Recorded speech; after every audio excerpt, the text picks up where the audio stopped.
The night Lena Carter's freedom died, she was wearing scrubs stained with someone else's blood and hadn't slept in 36 hours. She didn't know the man in the black suit waiting outside the hospital was there to collect a debt she'd never agreed to pay. She didn't know her mother had signed her life away 6 months ago.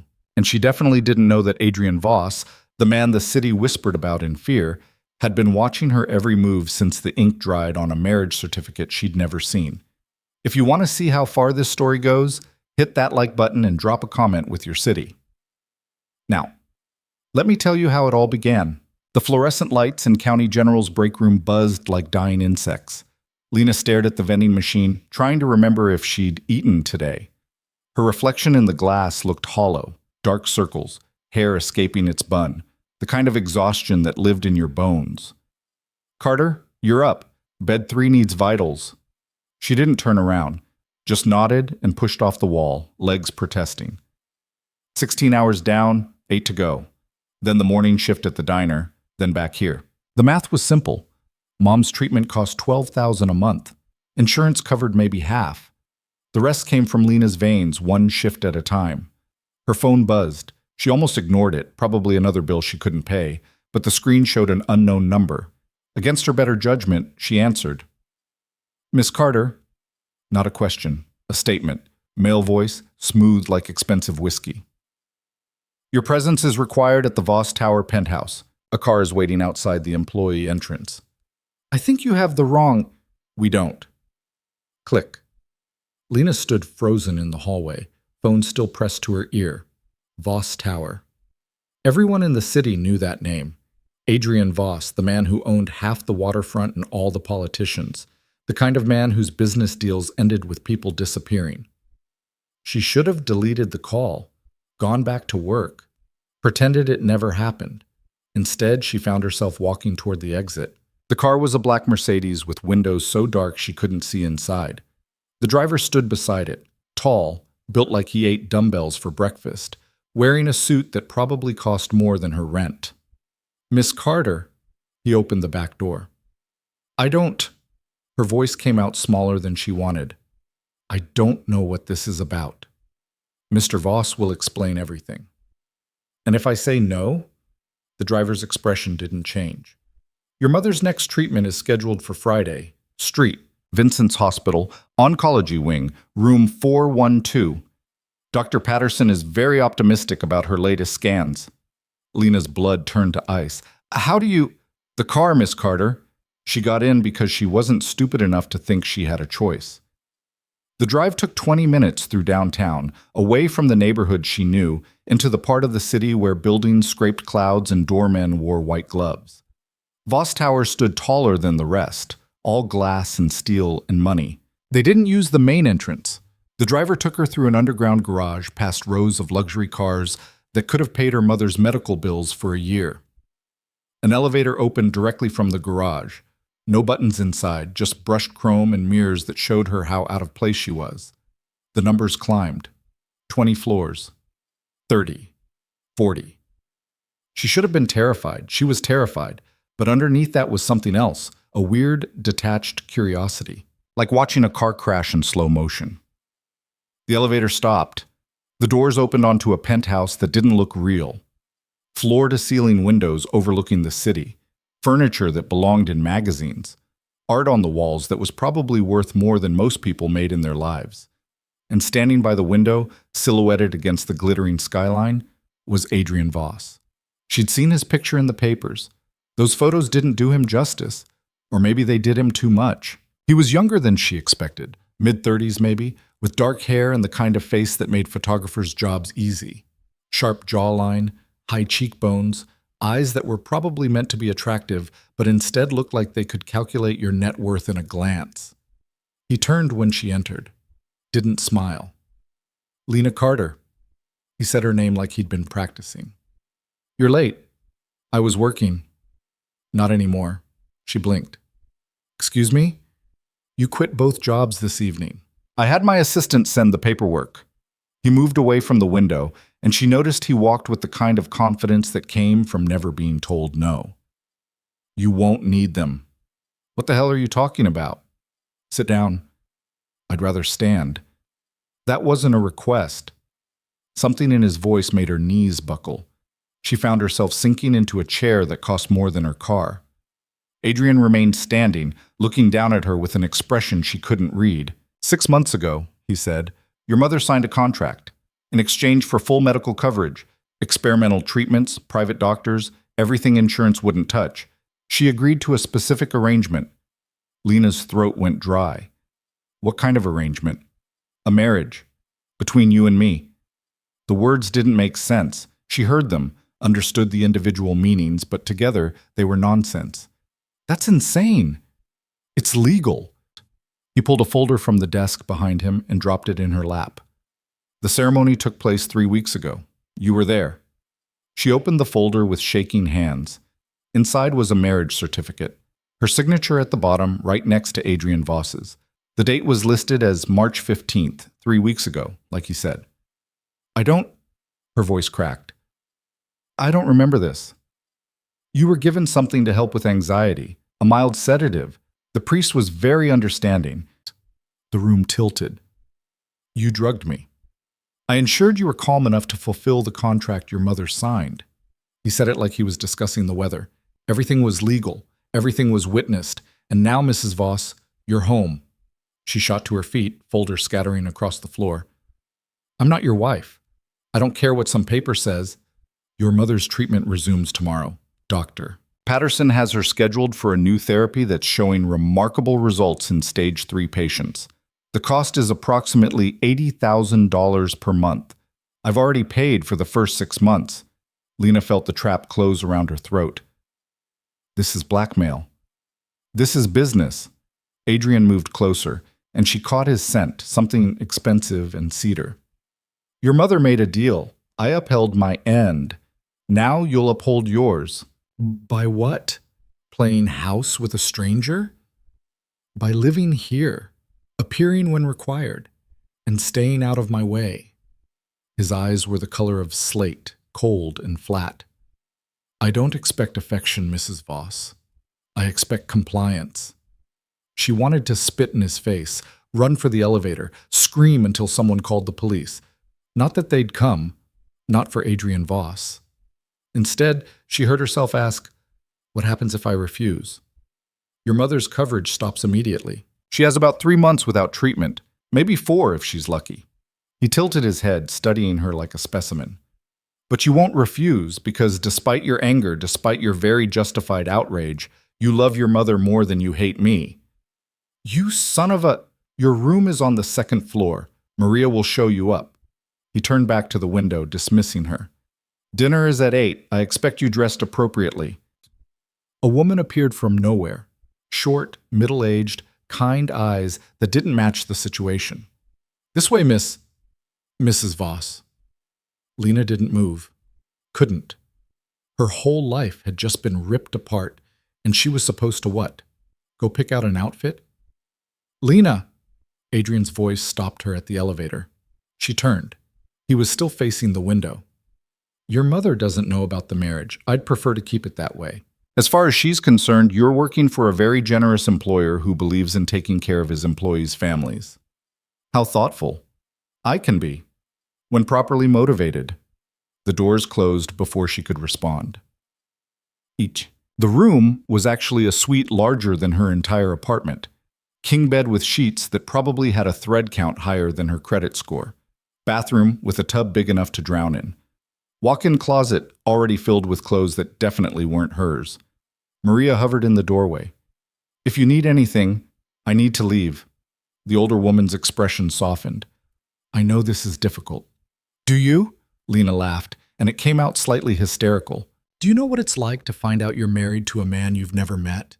That your mother sold you like livestock? Your mother was desperate. People do terrible things when they're desperate. And him? What's his excuse? Maria didn't answer, just set fresh towels on the bathroom counter and left. Lena sat on the edge of the bed and tried to breathe. This wasn't real. Couldn't be real. Any minute, she'd wake up in the break room at County General, and this would be just another stress dream brought on by too much caffeine and not enough sleep. Her phone rang. Mom. She almost didn't answer, but old habits died hard. Sweetheart, Her mother's voice sounded stronger than it had in months. The doctor just left. The new treatment, they think it might actually work. They're talking about remission, Lena. Real remission. Lena closed her eyes. That's great, Mom. And your boss, Mr. Voss. He's covering everything. I don't know how you managed to find such a generous employer, but I have to go. Lena? Are you okay? You sound... I'm fine. Just tired. I'll visit this weekend. She hung up before her mother could ask more questions, before she could break down and tell her the truth, that her generous employer was actually her husband, and the price of that generosity was Lena's entire future. A knock on the door. Maria again. Dinner in 30 minutes, Mrs. Voss. Mr. Voss prefers punctuality. Mr. Voss can prefer whatever he wants.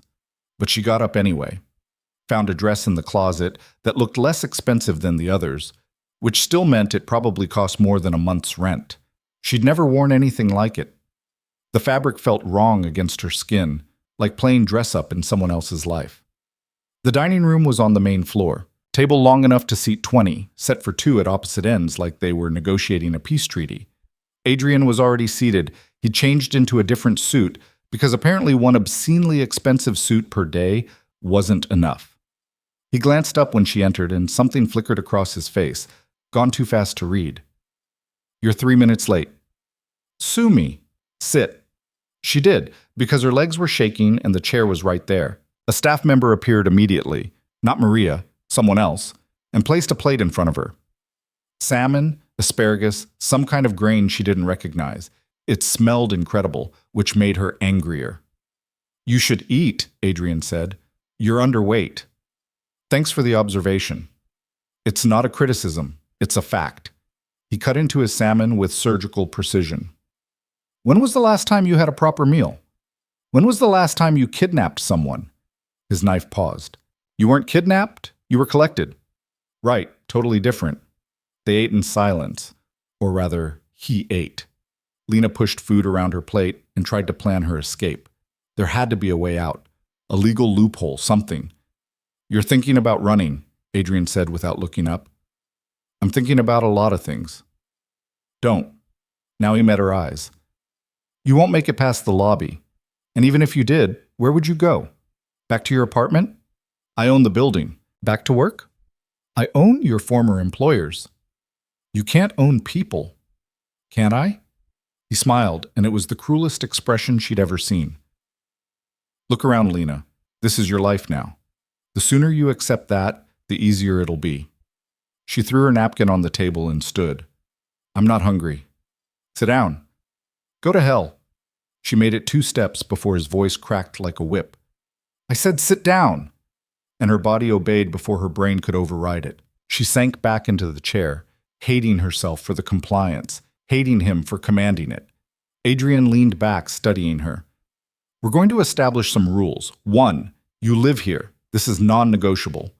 2, you attend events with me when required. Charity galas, business dinners, anything where a wife's presence is expected. 3, you don't embarrass me in public. And in private? In private, I don't care what you do. Hate me all you want. Just do it quietly. Woo. He stood, buttoning his jacket. I have a conference call. Maria will show you the rest of the penthouse. Don't wander into my office or my bedroom. Everywhere else is fair game. How generous. He paused at the doorway. Your mother's treatment starts tomorrow at 9 a.m. Dr. Patterson will call you with updates. I thought you'd want to know. Then he was gone, and Lena was alone in a dining room bigger than her old life, surrounded by wealth she'd never asked for and freedom she'd never get back. She didn't sleep. How could she? Every time she closed her eyes, she saw that marriage certificate. Her signature, slightly shaky like she'd been drunk or drugged. At 3 a.m., she gave up and explored the penthouse. Adrian had said everywhere was fair game except 2 rooms. Naturally, those were the only ones she wanted to see. His office was locked. Biometric scanner, the works. She moved on. His bedroom door stood slightly ajar. She shouldn't. This was already insane enough without adding breaking and entering to the list. She pushed it open anyway. The room was surprisingly simple. King bed, dark sheets, minimal furniture. No personal photos, no decorations. It looked like a hotel room, expensive but impersonal, like he didn't actually live here. A desk in the corner caught her attention, papers spread across it, a laptop still glowing.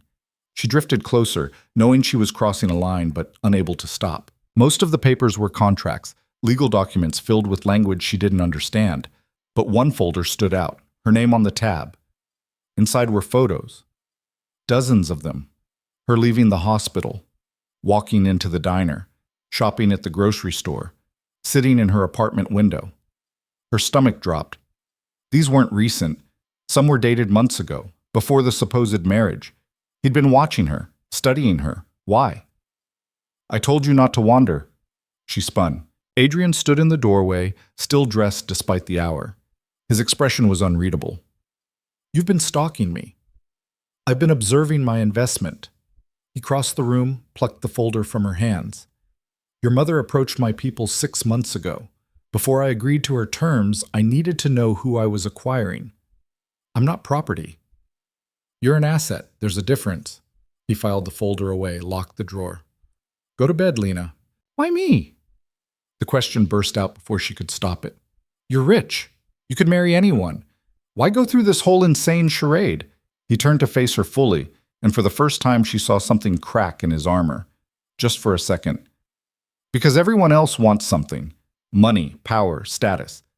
Your mother wanted her daughter to live. That's a currency, I understand. So I'm just... what? A business transaction? You're exactly that. He moved closer, and she forced herself not to back away. I don't do love, Lena. I don't do romance, or happily ever after. I do contracts and agreements and mutually beneficial arrangements. You give me the appearance of normalcy. I give your mother a chance to survive. Everyone wins. Except me. You're alive. Your mother's alive. That's more than you had 3 weeks ago. His eyes held hers, cold and analytical. Now go to bed. You look like you're about to collapse.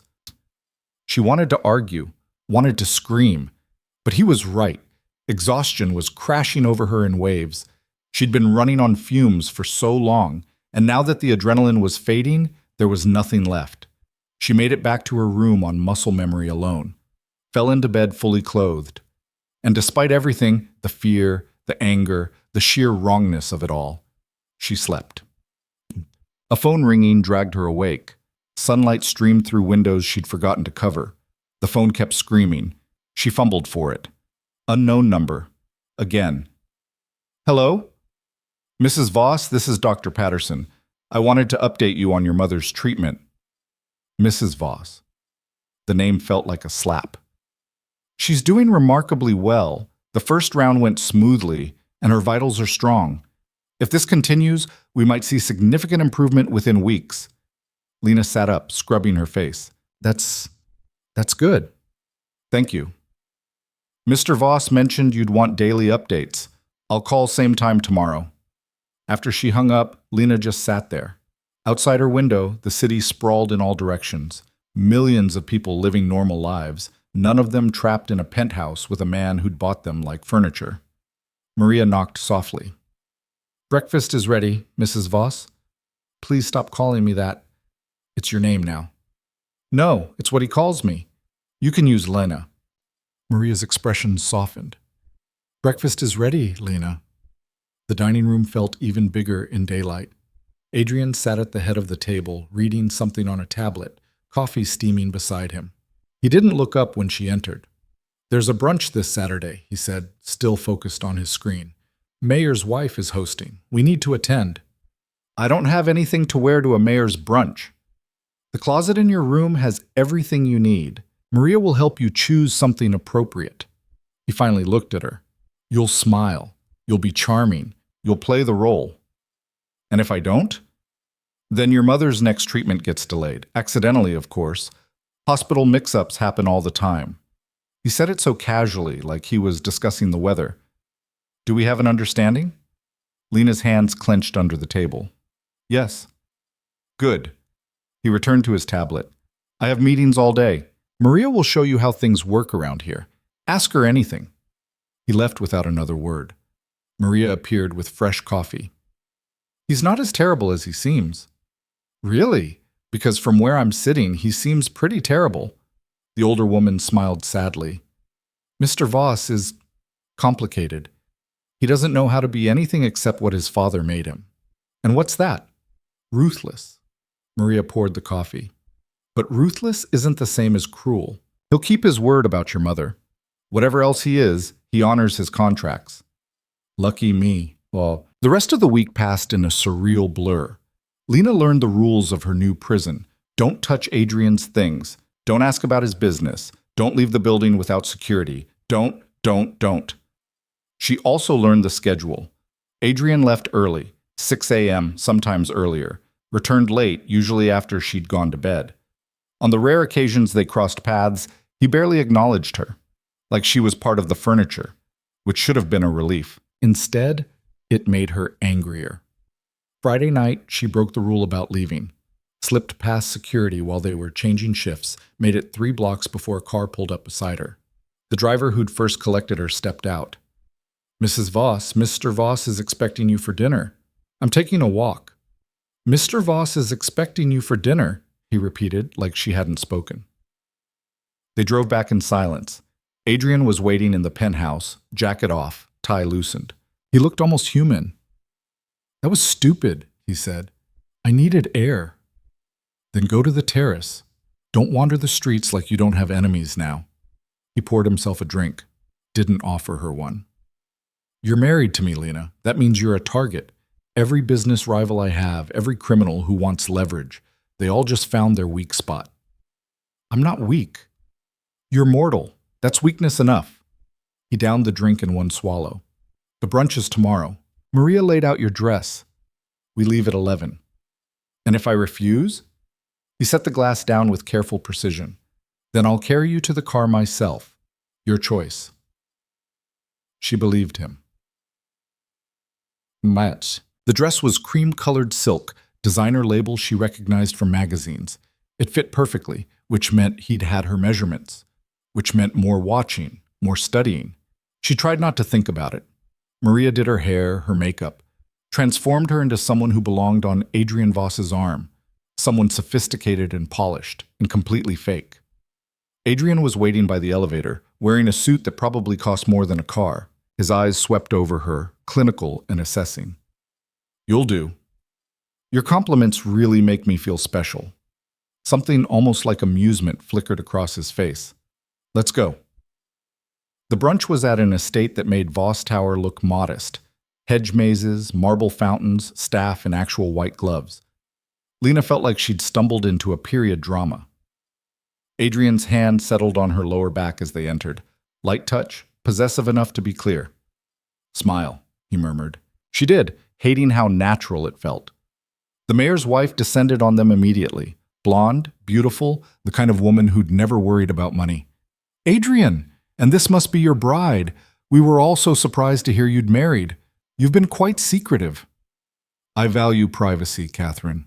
Of course, of course. And who is this lovely creature? Catherine's smile was all teeth. Lena Carter, she said, before remembering. Voss. Lena Voss. How charming. And where did you two meet? Adrian's hand pressed slightly harder against her back. Warning.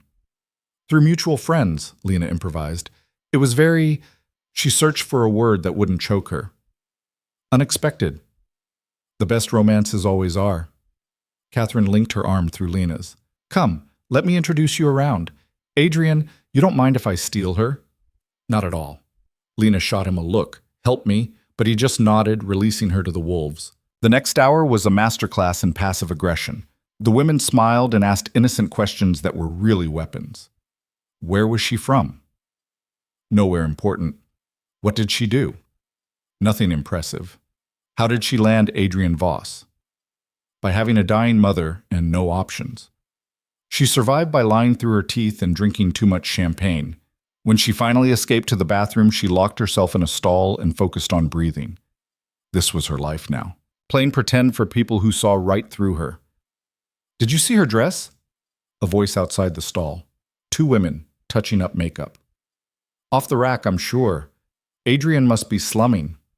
I heard she's nobody. Like, actually nobody. Some waitress or nurse or something. Well, it won't last.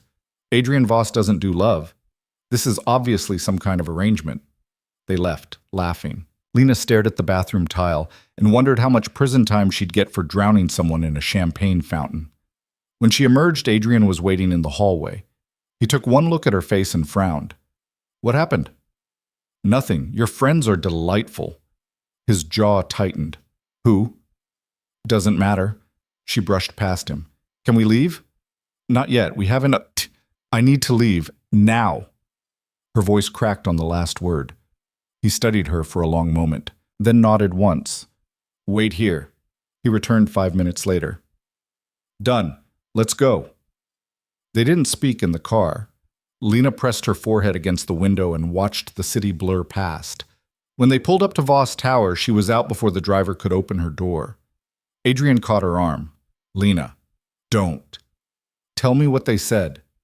Why? So you can defend my honor? She laughed bitterly.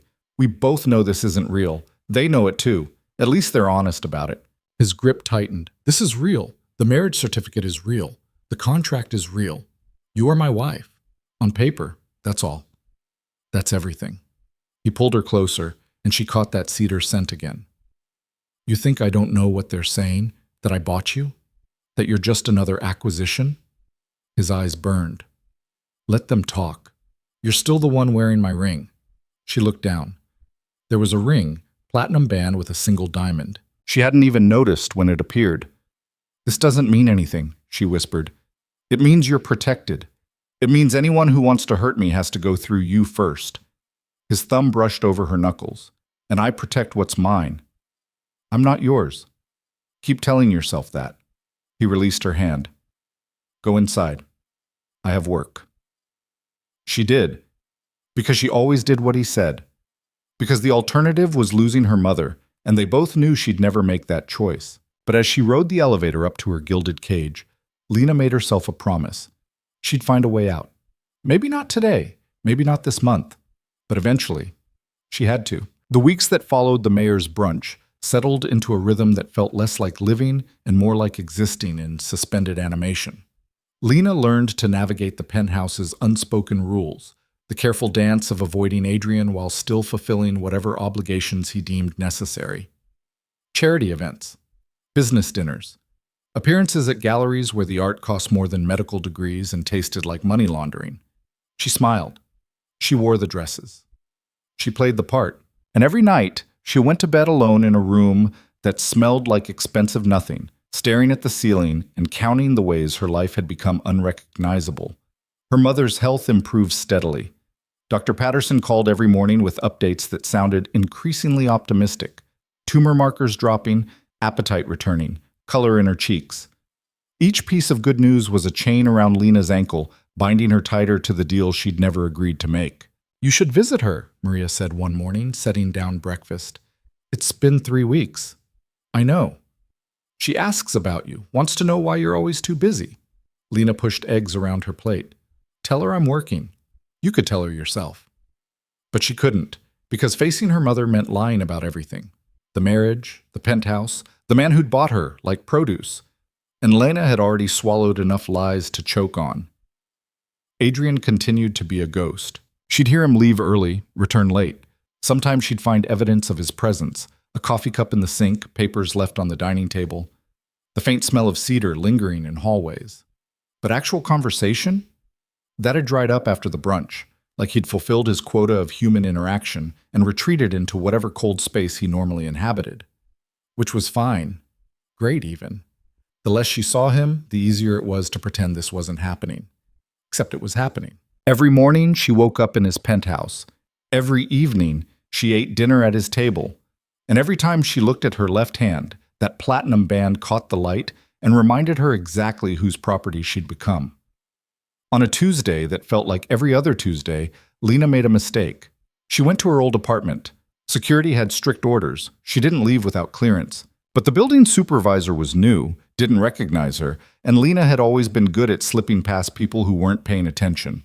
She made it out the lobby, caught a bus, Rode it to her old neighborhood where buildings didn't scrape clouds and people actually made eye contact.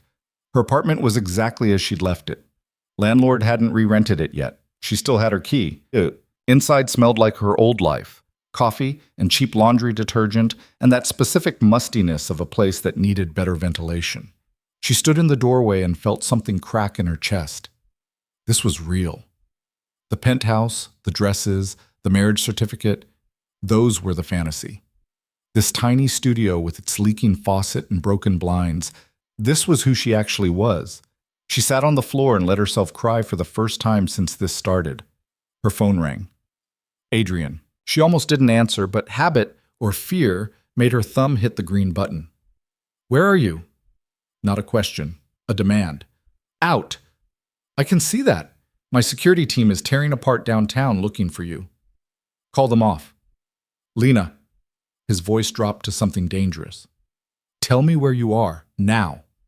Why? So you can send your driver to collect your property? Silence. Then, give me the address. No.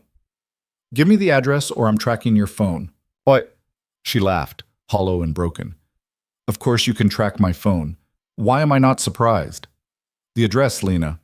She rattled it off because fighting seemed exhausting. 20 minutes later, someone knocked.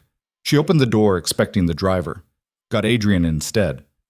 He looked wrong here.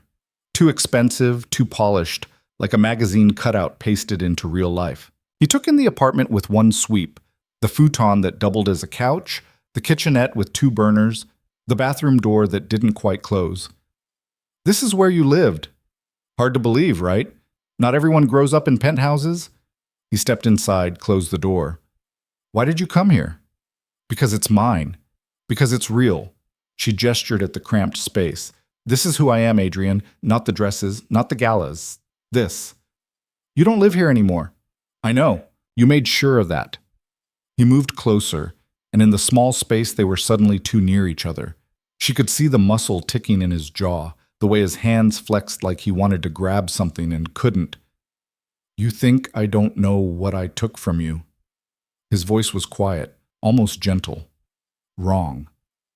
You think I don't see you flinching every time someone calls you Mrs. Voss? Then why do it? Because I needed a wife, and you needed your mother to live. He reached out, touched her face. She jerked back. Don't pretend there was another option. There's always another option. Not in my world. His hand dropped. Get your things, whatever you want from here. We're leaving. I'm not ready. I don't care. She wanted to fight, wanted to scream that he couldn't just order her around like an employee. But the truth was he could, and they both knew it. She grabbed a few things, photos, books, a sweater her mother had knitted, stuffed them in a bag while Adrian watched with that unreadable expression he wore like armor. The drive back was silent until they hit downtown. The mayor's wife called, he said, eyes on the road. Wants to know if we're attending the summer gala. Are we? Yes. Then why ask? I wasn't asking. He glanced at her. But I wanted to warn you. It'll be worse than the brunch. More people, more questions. More women like Catherine who'll smile while they tear you apart. Looking forward to it. Lena, what do you want me to say, Adrian? That I'm grateful, that I'm happy playing dress-up in your world? I want you to understand that this doesn't end. There's no exit strategy, no escape clause. You're my wife, that's not changing. Something in his tone made her look at him, really look. His knuckles were white on the steering wheel, jaw so tight she could see the muscle jumping. Why does it matter to you, she asked. You said this was business, just a contract. It is. Then why do you look like you're trying to convince yourself? He pulled into the underground garage, killed the engine, sat there for a long moment. My father had 3 wives, he said finally, each one more expensive than the last. He collected them like watches, showed them off, got bored, moved on. I swore I'd never be like him. Great job with that. His laugh was bitter. Yeah, real successful. He turned to face her. But I'm not my father. I don't discard things. When I commit to something, anything, I see it through. Even if it's destroying someone? Even then. The honesty was almost worse than the lies. They rode the elevator in silence. When the doors opened, Maria was waiting with that concerned expression she wore like a uniform. Dr. Patterson called. Your mother's treatment, is she okay? Lena's heart stopped. She's fine, more than fine. He wants to schedule additional tests, says the results are exceeding expectations. The relief was so intense, Lena had to lean against the wall. Adrian's hand caught her elbow, steadying her. You should visit her, he said. I can't. Why not? Because seeing her mother meant maintaining the lie. Because Lena wasn't sure she could look the woman who'd sold her and still pretend everything was fine. I'm tired, she said instead. I need to sleep. She retreated to her room before anyone could argue, fell onto the bed and stared at the ceiling until her eyes burned. This was her life now. No going back, no waking up. Just forward, one carefully controlled step at a time. The summer gala was 3 weeks away. Maria started preparing Lena like she was heading into combat. Dress fittings, etiquette coaching, background research on every important person who'd be there. Adrian's world operated on information, knowing who'd slept with whom, who owed money, who'd recently lost a business deal. It was exhausting. You need to eat more, Maria said, eyeing Lena during one fitting. The dress is already taken in twice. I'm eating. You're picking at food. There's a difference. Lena looked at her reflection. The woman staring back was someone else. Polished, elegant, hollow, like an expensive vase with nothing inside. What was Adrian's father like? She asked suddenly. Maria's hand stilled. Why do you ask? Adrian mentioned him, said he had 3 wives. 4, actually. The last one left before the divorce was finalized. Maria adjusted the dress hem. Gregory Voss was not a kind man. Built his empire on fear and violence. Adrian grew up watching that, learning from it. So he's just following the family business? No. Maria met her eyes in the mirror. Adrian rebuilt everything after his father died. Changed how things operated. He's ruthless, but he's not cruel. There's a difference. Feels the same from where I'm standing. Does it? Maria's expression was sad. Has he hurt you? Threatened you directly? Or has he simply given you no good choices? Lena didn't answer because the truth was complicated. Adrian hadn't touched her beyond those formal public moments, hadn't raised his voice, hadn't done anything except trap her with her own love for her mother, which was somehow worse. The night before the gala, Adrian summoned her to his office. She'd avoided that room since the night she'd found the photos. But his message made it clear this wasn't optional. The office was exactly as she remembered, minimalist, expensive, designed to intimidate. Adrian sat behind a desk that could have doubled as a landing strip, focused on his laptop. Sit. She sat. He closed the laptop, gave her his full attention. Tomorrow will be difficult, more so than the brunch. You keep saying that, because it's true. My world isn't kind to outsiders, and they all know you're an outsider. He pulled out a folder. I've compiled information on everyone who matters. Study it tonight. You want me to memorize people? I want you to survive. He slid the folder across the desk. Marcus Chen, real estate developer, recently divorced, likes to drink too much and talk about his ex-wife. Avoid him.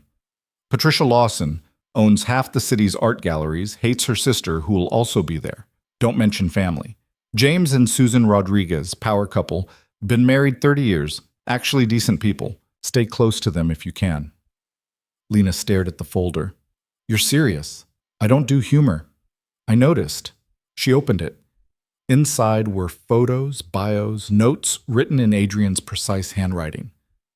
This is insane. This is survival. He stood, came around the desk. I told you before, you're a target now. Every person in that room will be calculating your worth, looking for weaknesses. You need to be ready. I didn't ask for this. And yet here we are. He leaned against the desk. I can teach you how to navigate this, if you let me. Why would you do that?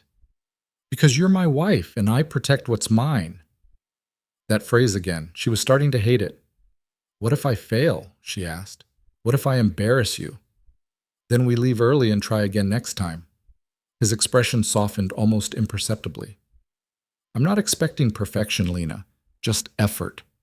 It was possibly the kindest thing he'd ever said to her, which was depressing. She took the folder and spent the rest of the night memorizing faces and names and secrets. Fell asleep at 3 a.m. with her head on the papers. When she woke, someone had covered her with a blanket. The papers were neatly stacked. A note in Adrian's handwriting, "You'll do fine." The gala was held at the Riverside Hotel, old money, crystal chandeliers, the kind of place where appetizers cost more than groceries. Lena's dress was deep emerald, backless, designed to make a statement. Maria had outdone herself with the makeup, hair. Lena looked like she belonged. She felt like a fraud. Adrian was waiting by the car, devastating in a tuxedo. He did a double take when he saw her. "You look..." He stopped, started again. "Good. You look good." "Thanks, you too." The moment was awkward in a way that felt almost human. The hotel ballroom was packed with people dripping wealth and judgment. Lena recognized faces from her folder. Marcus Chen already holding a drink, Patricia Lawson surveying the room like a general, James and Susan Rodriguez near the bar, laughing at something. Adrian's hand found her back. "Ready?" "No." "Good. Neither am I." He guided her inside. "Let's get this over with." The first hour was a blur of introductions and careful small talk. Lena deployed information from the folder, watched Adrian's cues, tried not to trip in heels that were clearly designed by someone who hated feet.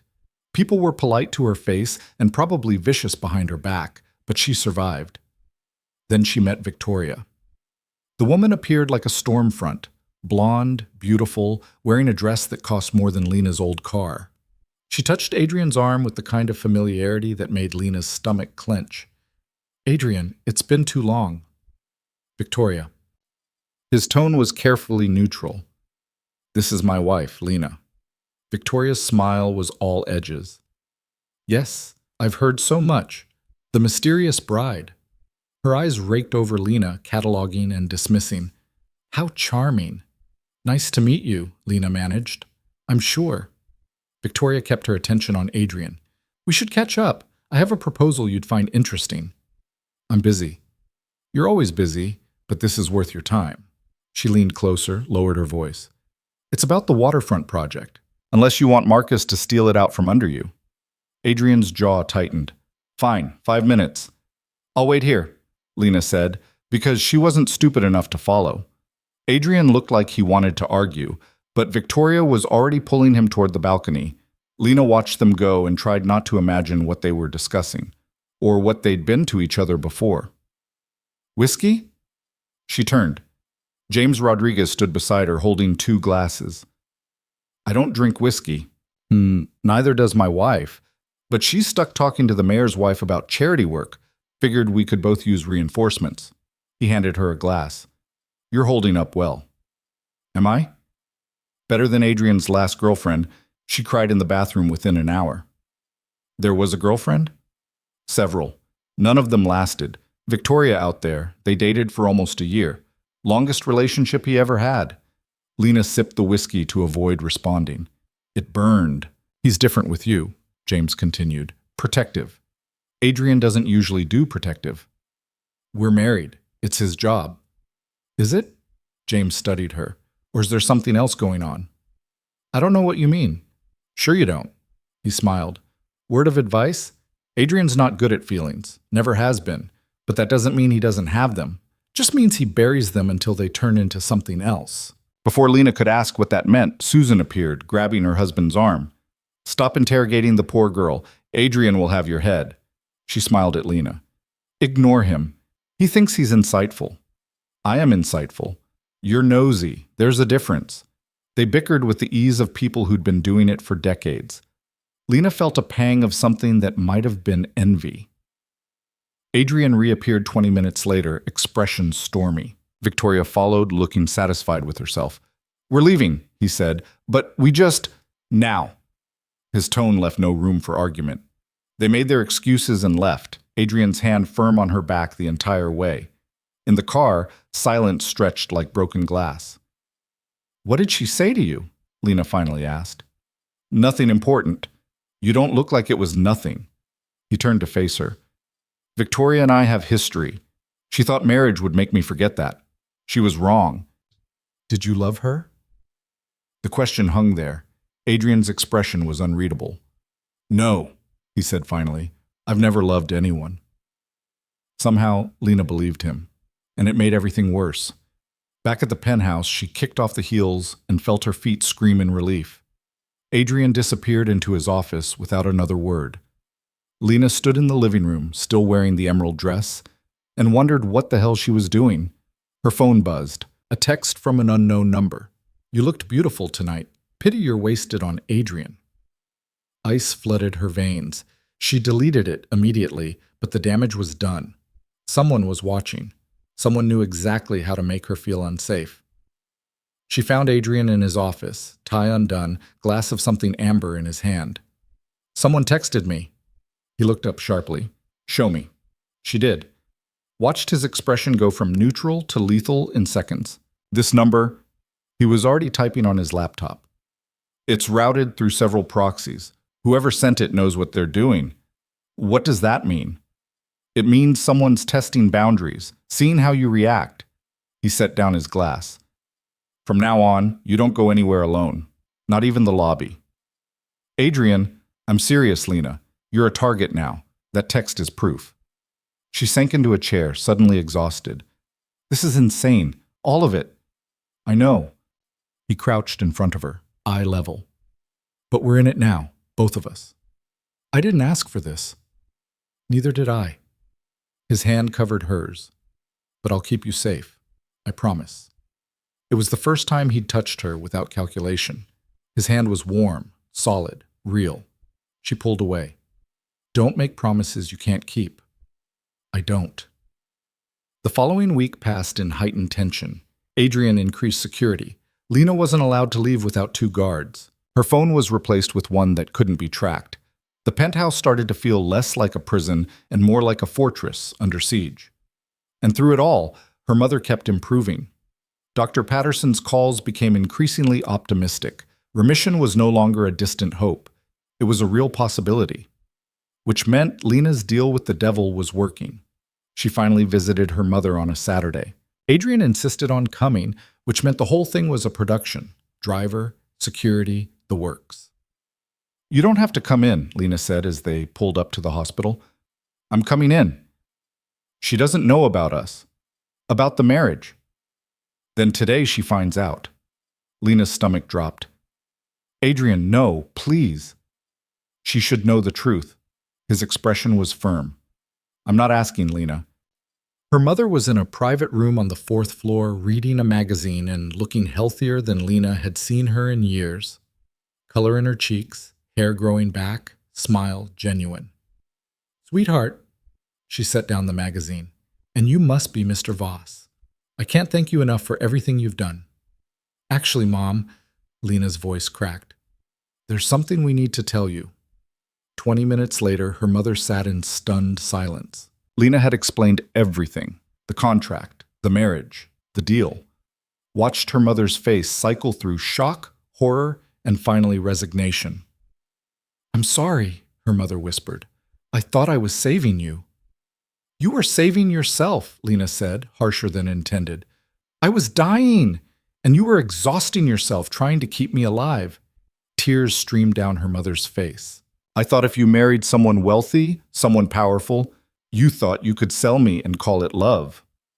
Lena, Adrian's voice was sharp. That's enough. Stay out of this. I can't, because whether you like it or not, I'm part of it now. He turned to Lena's mother. Mrs. Carter, the deal was made.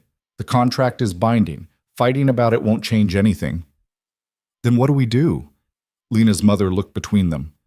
How do we fix this? We don't, Adrian said. We live with it. The drive home was silent.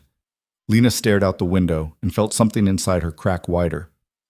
Your mother loves you, Adrian said quietly. She sold me. She was desperate. There's a difference. Stop defending her. I'm not. I'm just saying, desperation makes people do terrible things. Trust me, I know. He pulled into the garage. For what it's worth, I'm sorry. About all of it. It was possibly the most honest thing he'd ever said. That night, Lena couldn't sleep. Around 2 a.m., she gave up and wandered to the kitchen. Found Adrian already there, drinking coffee and reviewing papers. "You should be sleeping," he said without looking up. "So should you." "I don't sleep much." She poured herself coffee, sat at the counter. They existed in silence for a while. "Why do you do this?" she asked finally. "The business, the deals, all of it. What's the point?" He set down his pen. "My father built an empire on fear. When he died, I had a choice: let it crumble or reshape it into something different. And you chose violence. I chose control." He met her eyes. "Everything I do, every decision I make, it's about maintaining control. Because the moment you lose it, the moment you show weakness, you're finished." "That sounds exhausting." "It is." He smiled slightly. "But it keeps people alive, keeps businesses running, keeps order in a city that would tear itself apart without it. And me? Where do I fit in this grand plan?" "You're the one thing I didn't plan for." His expression turned serious. "I thought marriage would be easy. A contract, nothing more, but you—" He stopped. "You complicate things." "Good." "Is it?" He stood, moved closer. "Because complications get people killed, Lena, and I can't—" His jaw worked. "I won't let that happen to you." They were close now, too close. She could see the flecks of gold in his gray eyes, the way his throat worked when he swallowed. "You're afraid," she realized. "I'm careful." "No, you're afraid. Of what? I don't know, but it's there." His hand came up, touched her face, gentle in a way that made her chest hurt. "I'm afraid of this," he said quietly. "Whatever this is between us. Because I don't do feelings, Lena. I don't do connection, and you make me want things I can't afford to want." Her breath caught. "Adrian!" The moment shattered. He stepped back, expression shuddering. "Go to bed. You look exhausted." "So do you." "I'm always exhausted." He returned to his papers, dismissing her. "Good night, Lena." She left before she could do something stupid, like ask him to elaborate, like admit that maybe, possibly, she felt it too. Whatever it was. The next morning, Lena woke up feeling wrong, off somehow, nauseous and dizzy and wrong. She made it to the bathroom just in time to throw up. Maria found her there 15 minutes later, pale and shaking. "How long has this been happening?" Maria asked, helping her up. "First time." "Are you sure?" Lena thought back. The exhaustion, the way smells had been bothering her, the weird cravings. "Oh no. I'm calling a doctor." "Maria, no, it's just stress." But Maria was already on the phone. And 3 hours later, Lena found herself in an exam room with a doctor who looked too young to have graduated medical school. The test took 5 minutes. The results changed everything. "Congratulations, Mrs. Voss. You're about 6 weeks pregnant." The world tilted. Lena gripped the exam table and tried to breathe. "That's impossible. We never—" Except they had. Once. The wedding night she didn't remember. The night they drugged her to make her compliant. "The blood test is conclusive. You're definitely pregnant." Maria held her hand as they drove home. Lena stared out the window and watched her life rearrange itself into something unrecognizable. She was pregnant with Adrian Voss's child, the man she barely knew. The man who'd bought her like property. The man who'd looked at her last night like she was something precious. She had to tell him. Had to see his reaction, had to figure out what the hell happened next. Because nothing about this was part of the contract. Nothing about this was planned. And suddenly, escape wasn't just about her anymore. Adrian came home at 6, which was early for him. Lena heard the elevator, his footsteps crossing the living room, the sound of his briefcase hitting the desk in his office. Normal sounds. Routine. Like the ground beneath her feet wasn't actively crumbling. She sat on the couch, still wearing yesterday's clothes, staring at the test results the doctor had printed out. Black and white.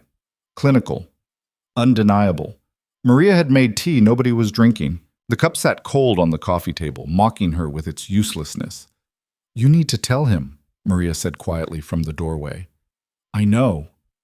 "Tonight, before you lose your nerve." "I already lost my nerve. I'm running on fumes and panic." Maria's hand squeezed her shoulder. "He'll handle it better than you think. Or he'll think I planned this, that I'm trying to trap him or something."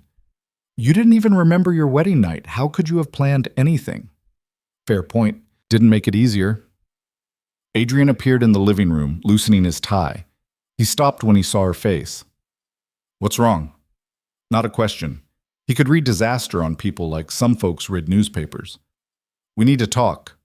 His expression shifted, became that controlled, careful thing he wore when negotiations were about to go sideways. All right. He sat across from her, not next to her, creating distance, like he already knew this was bad and was bracing for impact. Lena's hands were shaking. She pressed them flat against her thighs. I went to the doctor today. Are you sick? No, not sick. She forced the words out before they could stick. I'm pregnant. Silence. Complete and absolute. Adrian's face went blank. Not shocked, not angry, just empty, like someone had hit pause on him. How far along, he finally said. 6 weeks. She watched him do the math, saw the exact moment it clicked. The wedding night. Apparently, more silence. Adrian walked to the window, stood there with his back to her. His shoulders were rigid, hands shoved in his pockets. Say something, Lena whispered. I don't know what to say. Anything. Yell at me. Tell me I'm lying. Tell me. I'm not going to yell at you. He turned around and his expression was still that careful blank. This is my fault. I was there that night. I knew you weren't. He stopped. I knew the risks. So what do we do? What do you want to do? The question caught her off guard. You're asking me? It's your body, your choice. She stared at him. This was Adrian Voss, the man who controlled everything, who made decisions like breathing, and he was handing her power like it cost him nothing, except it did. She could see it in the tension around his eyes, the way his jaw kept working. I don't know, she admitted. I wasn't planning. I never thought. Take your time. We don't have time. I'm already 6 weeks. I need to decide. You need to breathe. He crossed the room, crouched in front of her. His hands covered hers, warm and solid. Whatever you decide, I'll support it. Financially, logistically, whatever you need. And if I keep it? His throat worked. Then you keep it. Just like that? Just like that. She searched his face for the lie, the calculation, found nothing but exhaustion and something that might have been fear. I need time, she said. Take all the time you need. He stood, started to leave. She caught his wrist. Adrian, are you... She didn't know how to finish. Are you okay? Are you angry? Are you secretly planning to make this disappear? I'm processing, he said. Give me a minute. He disappeared into his office. The door closed with a soft click. Lena sat there until her legs went numb, holding test results that felt like a bomb with a timer nobody could see. She didn't see Adrian for 2 days. He left before she woke, came home after she slept. Avoiding her or just buried in work, she couldn't tell. Maria reported he wasn't eating, wasn't sleeping, was basically subsisting on coffee and whatever demons he was wrestling. On the 3rd day, Lena cornered him in the kitchen at midnight. He was making coffee, moving like a man running on fumes. We need to talk about this. I know. So talk. He set down the coffee pot, turned to face her. He looked terrible, shadows under his eyes, hair uncombed, shirt wrinkled, human in a way she'd never seen him. I had my people do research, he said. Options, timelines, medical considerations. Everything's compiled if you want to. Stop managing this. I'm not... You are. You're treating this like a business problem. She moved closer. This is a person, Adrian. A potential person, not a spreadsheet. I know what it is. His voice cracked slightly. I know exactly what it is. Then why are you avoiding me? He laughed, hollow. Because I don't know how to do this, any of this. I don't know how to be... He gestured vaguely. Whatever I'm supposed to be in this situation. A husband would be a start. I don't know how to be that either. My father had 4 wives and hated all of them. My mother died when I was 8. I have exactly 0 blueprint for functional relationships. So we're both clueless. Great foundation for parenthood. You're saying you're keeping it. She realized she'd decided somewhere between the kitchen and this moment. Yeah, I am.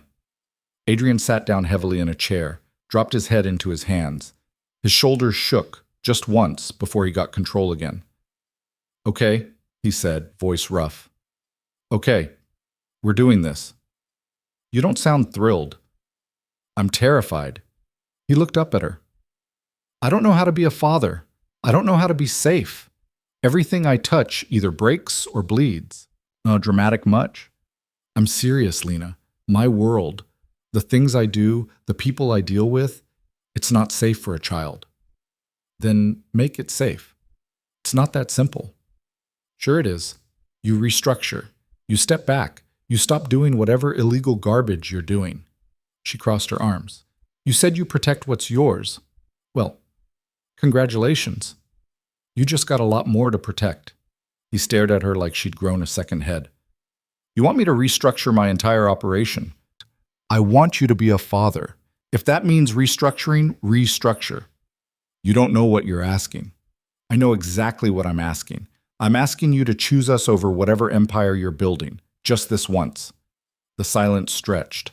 Adrian's expression cycled through about 12 different emotions before settling on something resigned. I'll make calls, he said finally. Start shifting things. It'll take time. We've got 7.5 months. That's not much time. Then you'd better work fast. He stood, moved toward her, hesitated. Then his hand settled on her stomach, barely touching. She could feel him shaking. Hi, he whispered to her abdomen. He stopped. I'm going to figure this out, I promise. Lena's throat closed up. She covered his hand with hers. We'll figure it out, together. Together, he repeated, like testing foreign words. Okay. The next few weeks were chaos in slow motion. Adrian threw himself into restructuring like a man possessed. He was gone constantly, meetings, negotiations, cleaning up whatever messes needed cleaning. Lena barely saw him except in passing. But things started changing. She noticed security shift from aggressive to protective. The men who followed her around stopped looking like they'd kill people and started looking like they'd die protecting her. Subtle difference, huge implications. Her mother called 3 times a day with questions. Baby names, cribs, her opinions on cloth versus disposable diapers. Like the pregnancy erased everything else. The contract, the forced marriage, all of it. Selective memory or desperate hope, Lena couldn't tell. Dr. Patterson transitioned from oncologist to enthusiastic grandmother figure, calling with updates about both her mother's health and recommendations for obstetricians. And Lena's body started betraying her in new ways. Morning sickness that lasted all day. Exhaustion that made moving feel like swimming through concrete. Food aversion so strong she couldn't walk past the kitchen without gagging. Maria became a saint, managing symptoms and keeping Adrian updated when Lena was too tired to form sentences. At 10 weeks, Adrian insisted on coming to her first real OB appointment. Showed up in the exam room looking terrified and trying to hide it. You don't have to be here, Lena said from the table. Yes, I do. The Dr. Reeves, young and cheerful, entered with the ultrasound machine. Ready to see your baby? Lena's heart tried to escape through her ribs. Adrian's hand found hers, squeezed hard enough to hurt. The screen flickered to life, static and gray and meaningless until Dr. Reeves pointed. There. See that flutter? A tiny bean shape, barely visible, moving. That's the heartbeat, Dr. Reeves said. The sound filled the room, fast, strong, impossibly real. Whoosh, whoosh, whoosh, whoosh. Lena couldn't breathe, couldn't think. That was a person. A whole entire person growing inside her. She looked at Adrian. His eyes were locked on the screen, expression shattered. Tears tracked down his face openly. He didn't even bother wiping them. That's... His voice broke. That's our... Yeah, Lena whispered. That's our baby. His hand tightened on hers. Hi, baby. Hi, He swallowed hard. I'm your dad. Dr. Reeves smiled, giving them space. The heartbeat kept drumming, steady and sure. I'm going to screw this up, Adrian said quietly. I'm going to fail at this. Probably. Lena squeezed back. But we'll fail together. Together, he repeated, like a prayer. They drove home in silence. Adrian kept one hand on the wheel, the other on her stomach, like he couldn't stop touching proof that this was real. Inside the penthouse, he finally spoke. I need to show you something. He led her upstairs to a room she'd never been in, opened the door. Inside was a nursery, fully furnished, painted soft yellow, everything coordinated and perfect. Crib, changing table, rocking chair, shelves already loaded with books.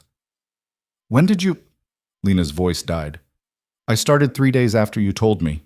Worked on it whenever you were sleeping. He stood in the doorway looking uncertain. I know it's early, doctor.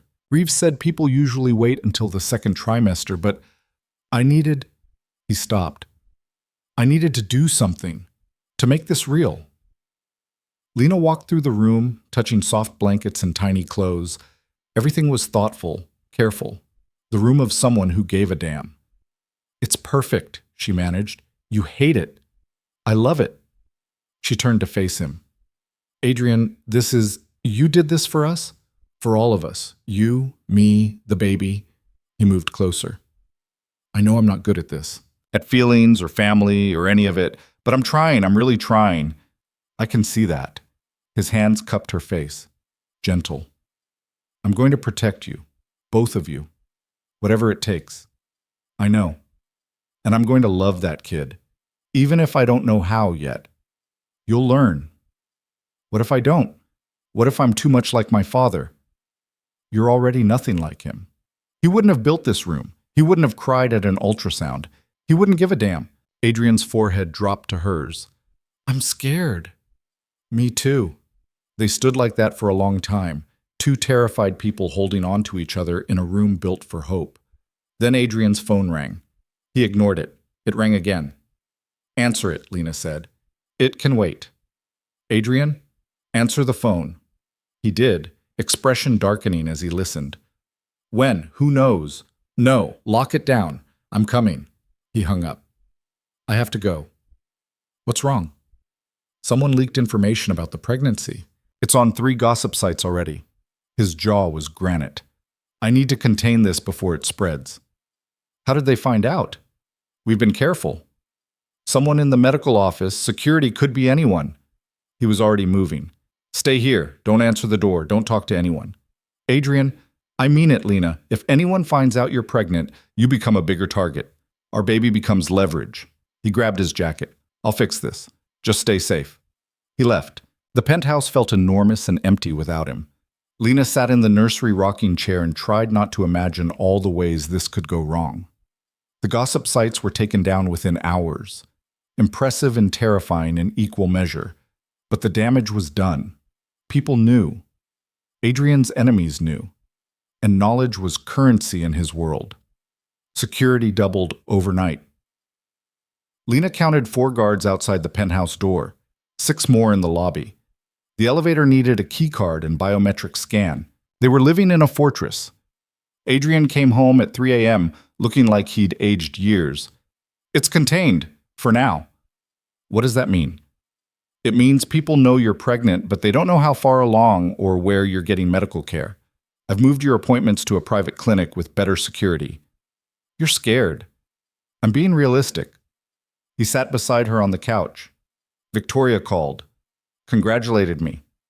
Said she'd love to meet the mother of my child. Victoria from the gala?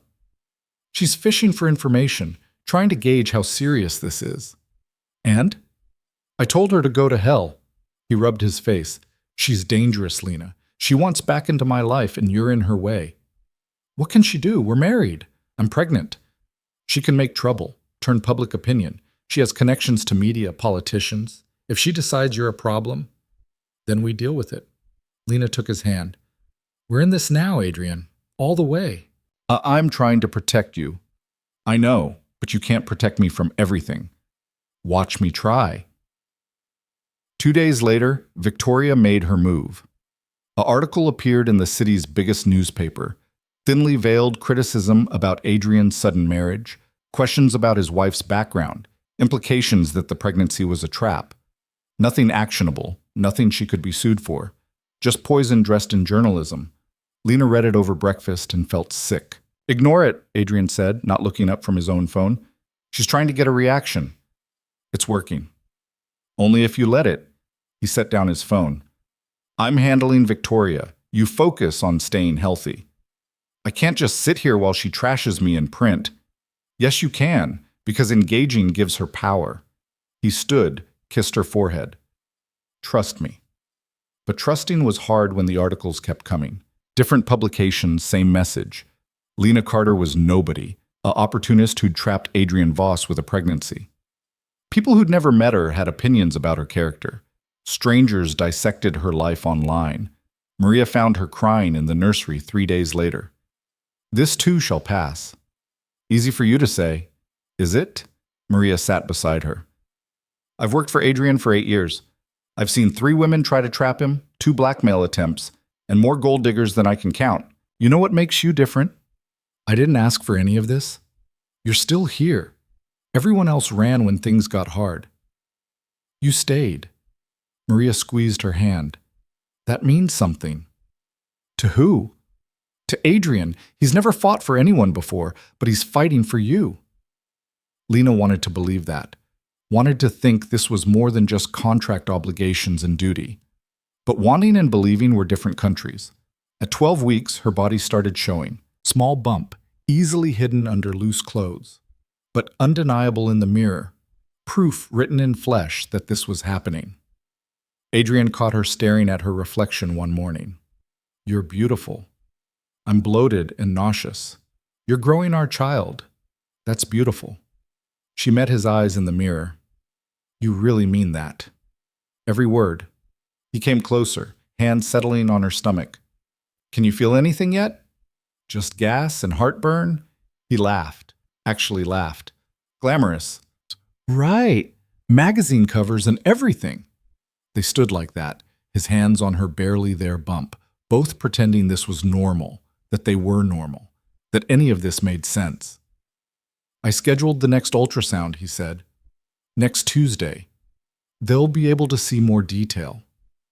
You don't have to come to every appointment. Yes, I do. Adrian, I missed 8 years of my mother's life because my father kept her away. I'm not missing a second of this. His voice was firm. I'm coming to every appointment, every milestone, everything. Something in her chest cracked open. Okay? Okay. The ultrasound was at a clinic so private it didn't have a sign. They went through a back entrance, past security that could have worked presidential detail. Dr. Reeves met them in a room that looked like a luxury hotel. Ready to see baby again? She asked cheerfully. The baby was bigger now, still tiny, but definitely human-shaped. Arms, legs, a head that seemed too large for the body. Everything looks perfect, Dr. Reeves said. Strong heartbeat, measuring right on track. She paused. Do you want to know the sex? Lena looked at Adrian. He looked at her. Do you want to know? She asked. Your choice. I asked you. And I'm saying... He stopped. Yes. I want to know. Me too. Dr. Reeves smiled. Congratulations. You're having a girl. A girl. Lena's eyes flooded. Adrian made a sound between a laugh and a sob. A daughter. A healthy daughter, Dr. Reeves confirmed. Would you like more pictures? They left with a dozen ultrasound photos and something that felt dangerously like joy. In the car, Adrian couldn't stop looking at the pictures. A girl. We're having a girl. You sound surprised. I don't know what I expected, but this is... He shook his head. She's going to hate me when she's a teenager. Probably. And she'll wrap me around her finger. Definitely. He laughed, and it sounded young, unguarded. I'm in so much trouble. We both are. They drove home through early evening traffic, already planning a future neither had imagined 6 months ago.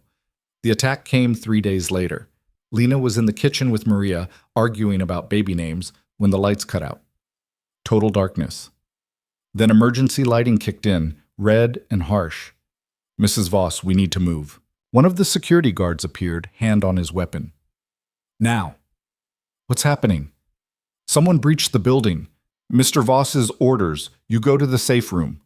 Maria grabbed her arm. Come on. The safe room was behind a false wall in Adrian's office.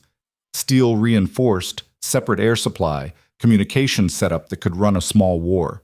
Maria shoved her inside. Stay here. Don't open this door for anyone except Adrian or me. Where are you going? to make sure the breach is contained. Maria's expression was grim. Lock it behind me. The door sealed with a hydraulic hiss. Lena was alone in the dark, with red emergency lights and terror clawing up her throat. She called Adrian. He answered on the first ring. "Where are you?" "Safe room. What's happening?" "Someone cut power to the building, trying to flush you out." His voice was tight. "Stay there. Do not open that door." "Adrian, I'm scared." "I know. I'm coming. 20 minutes. Sounds in the background, shouting, car doors. "Just stay calm and stay quiet." "Who's doing this?" "I have theories. None of them good." More noise. "I have to go. I love you." He hung up before she could process what he'd said. "I love you. First time. Ever." And she couldn't even respond because he was gone and she was locked in a box, wondering if she'd see him again. Time moved wrong in the safe room. 20 minutes felt like 20 hours. She sat in the dark, hands on her stomach, whispering to her daughter that everything would be okay, praying she wasn't lying. Finally, sounds outside. The door handle rattled. "Lena, it's me." Adrian's voice. "Open up." She hit the release. The door swung open. Adrian stood there, shirt torn, blood on his knuckles. Behind him, 3 security guards and Maria. "Are you hurt?" He pulled her out, hands running over her like checking for brakes. "I'm fine. You're bleeding." "Not my blood."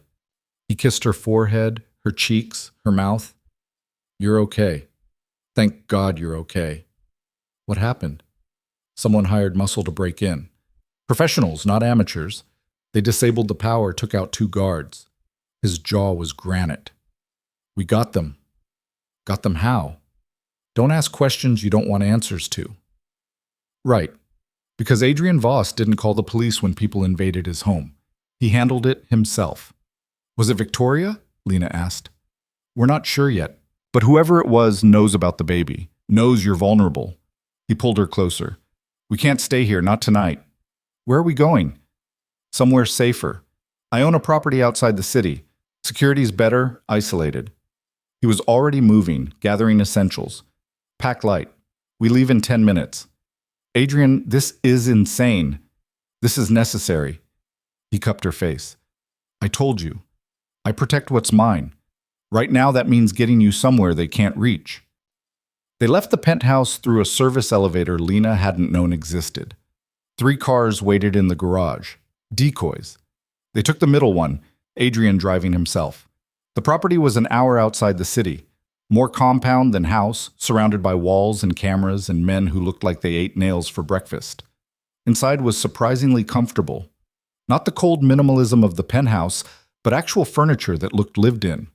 Warm colors. Normal things. "You've been here before," Lena said. "I grew up here, before my father moved us downtown." Adrian set down their bags. "It's the one place he never controlled, my mother's space." "And you kept it." "I kept it." He moved to the window, looking out at darkness. "After tonight, we're staying here until the baby's born. Maybe longer." "That's 4 months." "I don't care. You're not safe in the city." "What about your business?" "I'll manage remotely. Everything I can't delegate, I'll handle from here." He turned to face her. "You and our daughter are more important than any deal, any contract, any empire." Lena's throat closed up. "You said you loved me." "On the phone." His expression softened. "I did." "Did you mean it?" "Yes." "Since when?" "I don't know. Somewhere between the wedding I forced you into and the moment I heard our daughter's heartbeat." He crossed to her. "I'm not good at this, at feelings, but I know what I feel when I look at you, when I think about losing you." His hand settled on her stomach. "I love you, both of you. More than I knew I could love anything." "That's really unfair." "Why?" "Because I'm supposed to hate you." Tears spilled over. "You bought me, trapped me, turned my whole life into something I didn't choose." "I know. But I don't hate you." She grabbed his shirt. "I should, but I don't." "Is that bad?" "It's terrifying." She kissed him, tasting salt and desperation. "Don't make me regret this." "I'll try not to." They held each other in his mother's house, two broken people building something neither had planned, while outside, security stood watch against threats that wouldn't stop coming just because they'd fallen in love. The house settled around them like an exhale. Lena woke the next morning disoriented, reaching for threats that weren't there. Sunlight streamed through windows that actually had curtains instead of automated blinds. Birds made noise outside. Normal, impossible noise. Adrian was already awake, sitting in a chair by the window watching her. He looked less polished than usual, hair messy, wearing an old t-shirt instead of $1,000 suits. Almost human. "How long have you been staring at me?" she asked. "Not long." "Liar." "Maybe an hour." He moved to the bed, sat on the edge. "You snore when you're pregnant." "I do not." "You absolutely do. It's cute." "Nothing about pregnancy is cute. I'm bloated and gassy and my feet are starting to swell." "Still cute." His hand found her stomach. "How's she doing?" "Currently using my bladder as a punching bag." He laughed. Actually laughed. The sound was becoming less rare, more natural, like he was remembering how. "I need to make some calls this morning," he said. "Figure out who sent those men, but I'll be in the office downstairs if you need anything." "You have an office here?" "I have offices everywhere.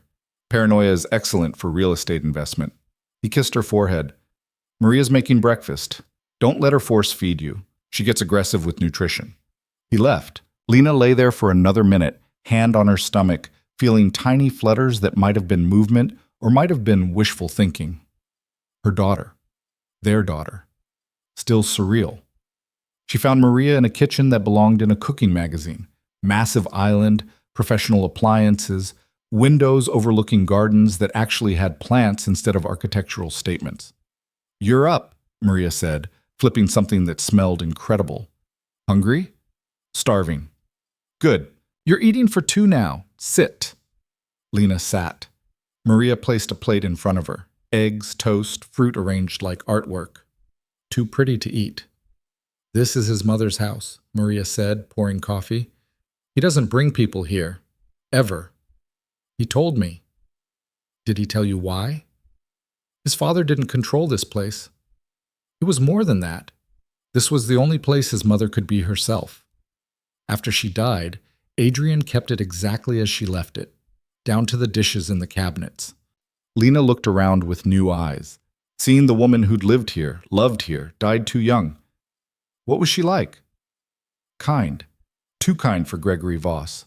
She tried to protect Adrian from his father's world, but you can't protect children from their parents forever. Maria sat across from her. When she died, Adrian was 8. Gregory sent him to boarding school a week after the funeral. He didn't come back here until he inherited everything. That's awful. That's Gregory. He destroyed everything soft in his life, made sure his son learned to do the same. Maria's expression was sad. But Adrian isn't his father. He's trying not to be. I know. Do you? Because you look at him sometimes like you're waiting for him to turn into a monster. Lena didn't have an answer for that, because Maria was right. Part of her was always waiting, always braced for the moment Adrian's control slipped and his father's legacy bled through. "Give him a chance," Maria said quietly. "He's terrified of being like Gregory. That fear is what keeps him human." Adrian's office was in what used to be a study. Dark wood, leather furniture, walls lined with books that looked actually read. He sat behind a desk covered in laptops and papers, phone pressed to his ear. "I don't care what it costs," he was saying. "Find them. Find who hired them. And Marcus, I want names by tonight." He saw her in the doorway, and his expression softened. Held up one finger. "Give me a minute." "No, I'm not coming back to the city. Handle it remotely or don't handle it at all." He paused. "Because my wife is pregnant and someone just tried to break into my home. That's why. Now do your job or I'll find someone who can." He hung up, scrubbed his face with both hands. "Bad news?" Lena asked. "Complicated news. The men who broke in were professionals, but someone paid cash, no paper trail." He leaned back in his chair. "Whoever's coming after us knows how to hide." "Could it be Victoria?" "Could be. Could be business rivals. Could be someone I pissed off 5 years ago finally making a move." He gestured at the chair across from him. "Sit. We need to talk." That never preceded anything good. Lena sat. I'm liquidating some assets, he said, selling off the more dangerous parts of my operation. The waterfront properties, the offshore accounts, anything that could come back on us. Adrian, that's your empire. It's money. Money doesn't matter if we're dead. He leaned forward. I'm restructuring everything around safety, legitimate businesses, legal operations. It'll take months, but by the time our daughter's born, I want to be someone she's not ashamed of. She won't be. She will be if I keep doing what I'm doing. If she grows up and Googles my name and finds nothing but rumors and criminal connections. His voice was raw. I want to be better. For her. For you. Lena's throat closed up. That's a lot of pressure. It's the right pressure. He came around the desk, knelt in front of her chair. I spent 35 years becoming my father's son. I'm spending the rest of my life becoming someone else. She touched his face. He leaned into it like a starving man. We should get married again, she said. He blinked. We're already married. No, we have a contract. I want a marriage, a real one, with vows I actually remember making. You want to marry me again? Don't sound so shocked. I drugged you the first time, trapped you, bought you like furniture. I remember. I was there. She pulled him closer. But that's not who we are anymore. We're different now, so let's make it official. On our terms. He kissed her hard, desperate. Yes. Okay. Yes. You sure? It's a big commitment. I've never been more sure of anything. They planned it for 2 weeks out. Small ceremony, just them and Maria and a priest who didn't ask questions. No witnesses beyond security, no press, no gossip sites documenting Lena's dress or Adrian's expression. Just them, making a choice.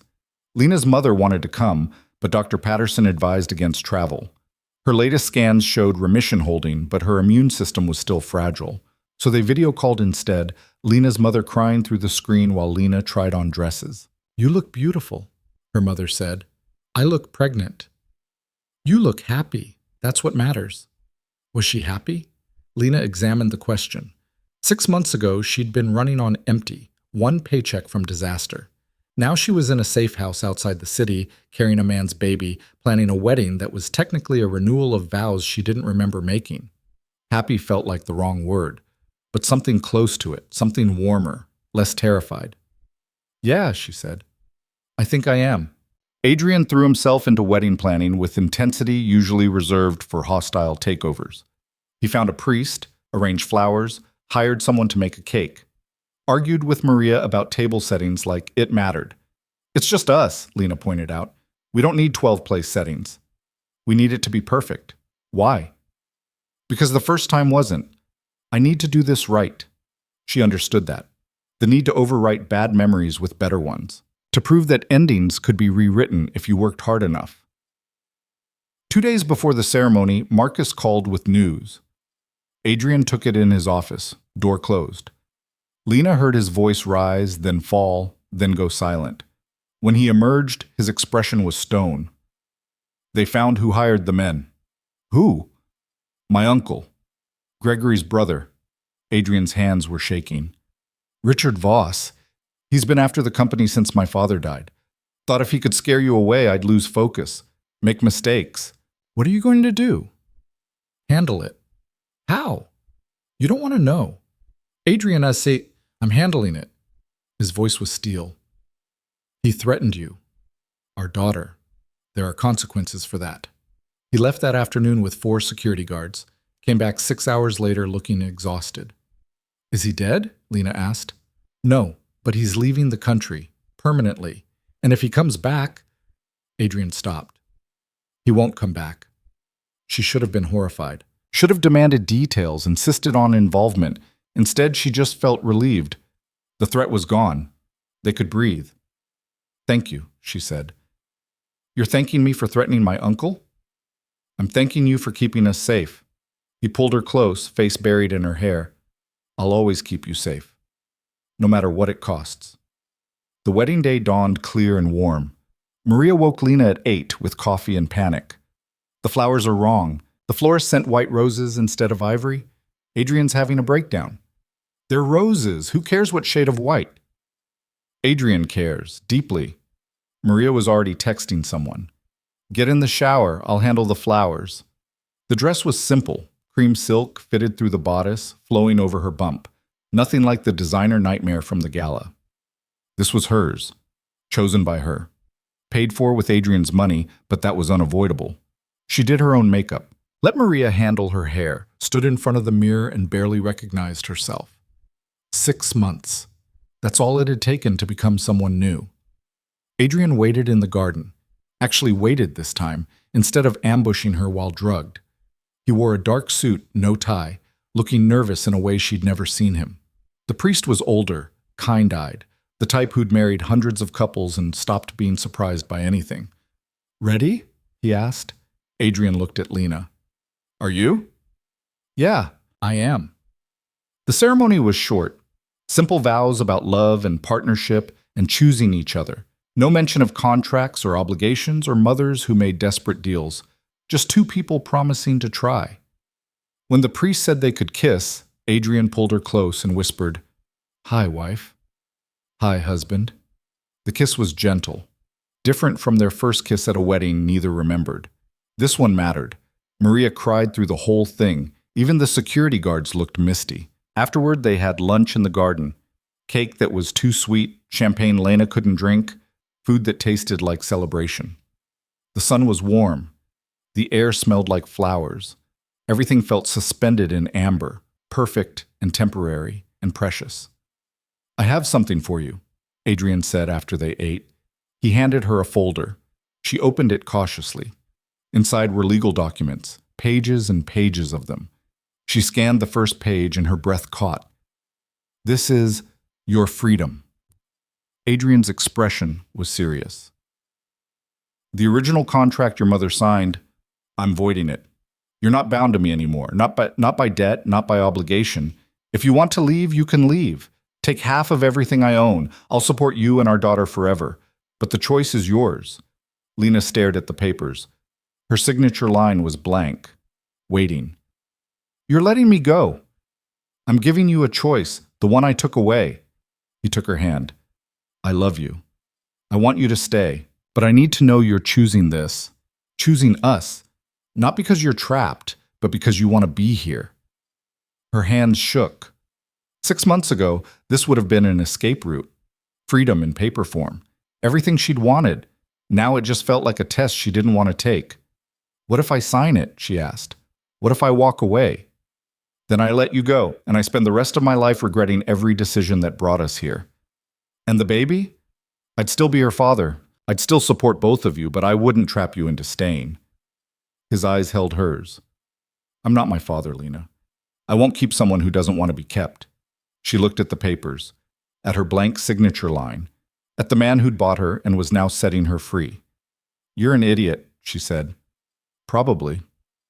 "I'm 7 months pregnant. Where would I even go?" "Anywhere you want." "And you just, what, let me leave after everything?"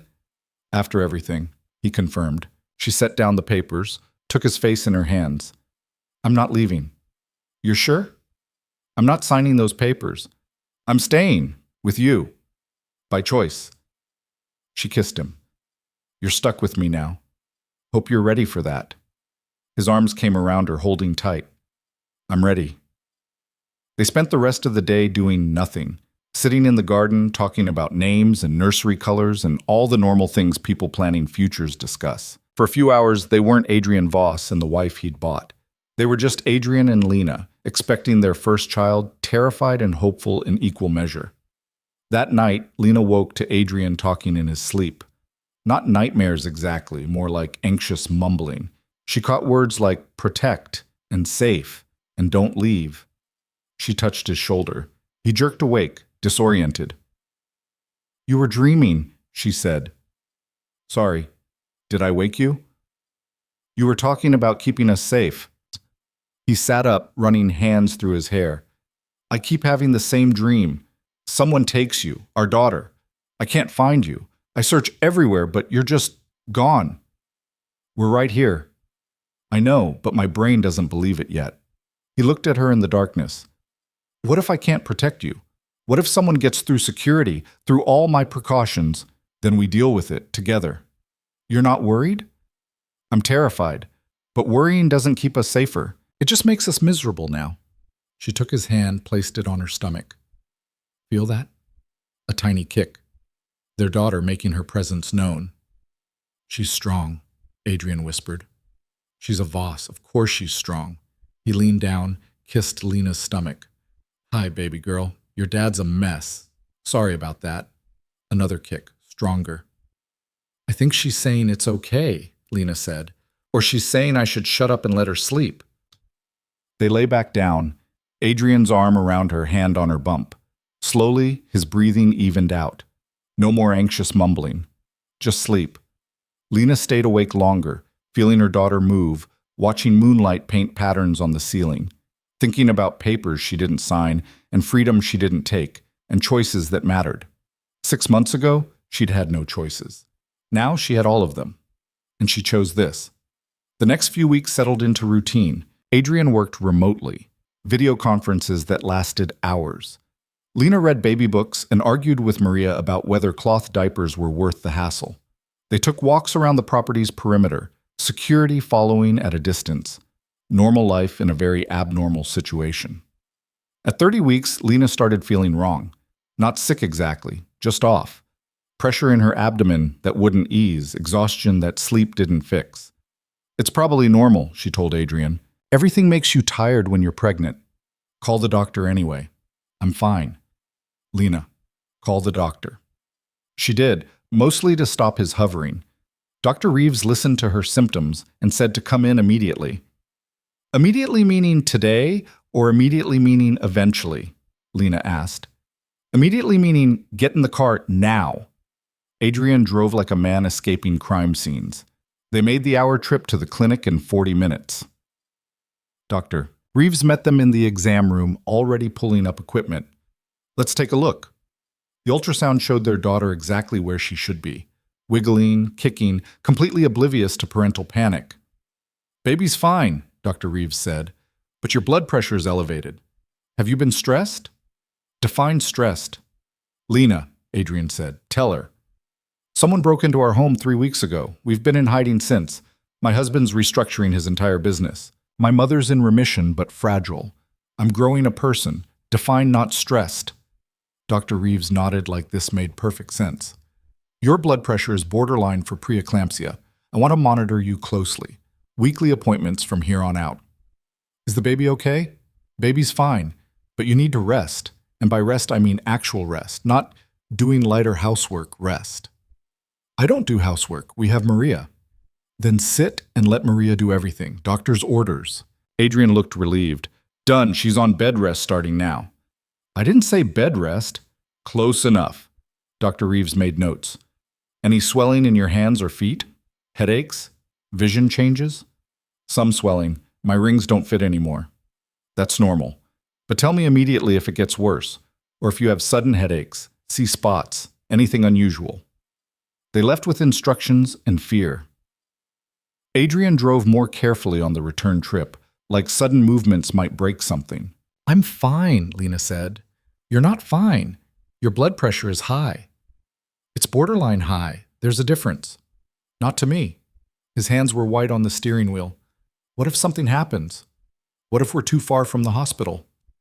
Then we call an ambulance like normal people. Normal people don't have security teams and enemies trying to kill them. Fair point. Back at the house, Adrian went full dictator. He moved her to the main bedroom, his mother's room, the one with the best view and softest bed. Set up a monitoring system so he could check her vitals from his office. Banned her from stairs. This is excessive, Lena protested. This is necessary. Dr. Reeves said rest. You're resting. I feel fine. You're growing our daughter while dodging death threats and dealing with blood pressure issues. You don't get to feel fine. Maria backed him up completely. Between the two of them, Lena spent the next week essentially imprisoned in bed. Reading, sleeping, feeling her daughter kick, going slowly insane from boredom. On day 8, she snapped. I'm taking a walk. No, you're not, Adrian said from the doorway. You can't stop me. Want to bet? She tried to stand. He was across the room in seconds, hand on her shoulder. Lena, please, just stay put. I'm going crazy. I need air. Then we'll move you to the porch. But you're not walking around. They compromised. Lena on the porch, feet up, Adrian working beside her on his laptop. Not ideal, but better than four walls. Tell me about your mother, she said after a while. He looked up. Why? Because I'm bored, and you never talk about her. He closed the laptop, stared at gardens his mother had planted decades ago. She was kind, too kind. My father destroyed that in her, piece by piece. His voice was quiet. She used to read to me every night, made up stories about brave knights and clever princesses. When she died, I stopped believing in those stories. And now? Now I'm trying to remember them. For our daughter. He looked at Lena. She should grow up with stories, with someone who reads to her every night. You'll be good at that. How do you know? Because you're already practicing. I hear you talking to my stomach when you think I'm asleep. He flushed slightly. She should know my voice before she's born. What do you tell her? That I love her, that I'm terrified, that I'll try my best not to screw this up. He moved his chair closer. Sometimes I tell her about my mother, about this house, about how her grandmother would have loved her. Lena's chest tightened. She's lucky to have you. I'm the lucky one. His hand covered hers. Both of you, you saved me from becoming my father, from that empty life. I'd have spent decades building an empire for no one. And now I'm building a family. Much scarier, much better. At 32 weeks, Lena felt the first real contraction. Not Braxton Hicks' practice contractions, something harder, meaner.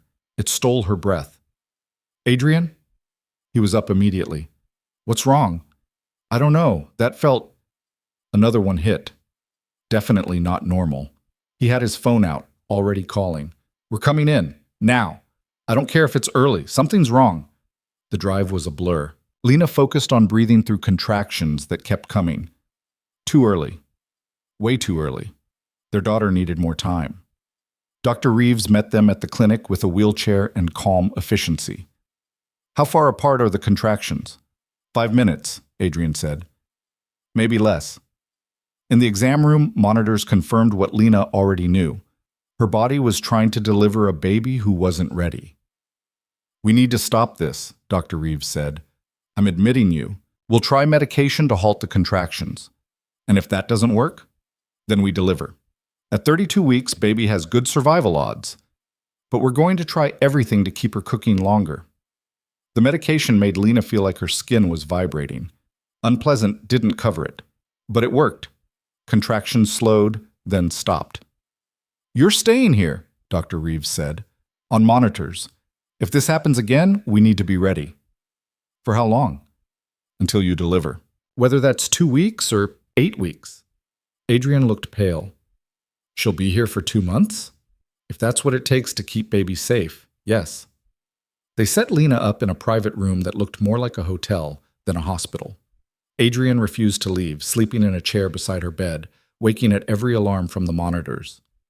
You should go home, Lena said on day 3. Get actual sleep. I'm sleeping.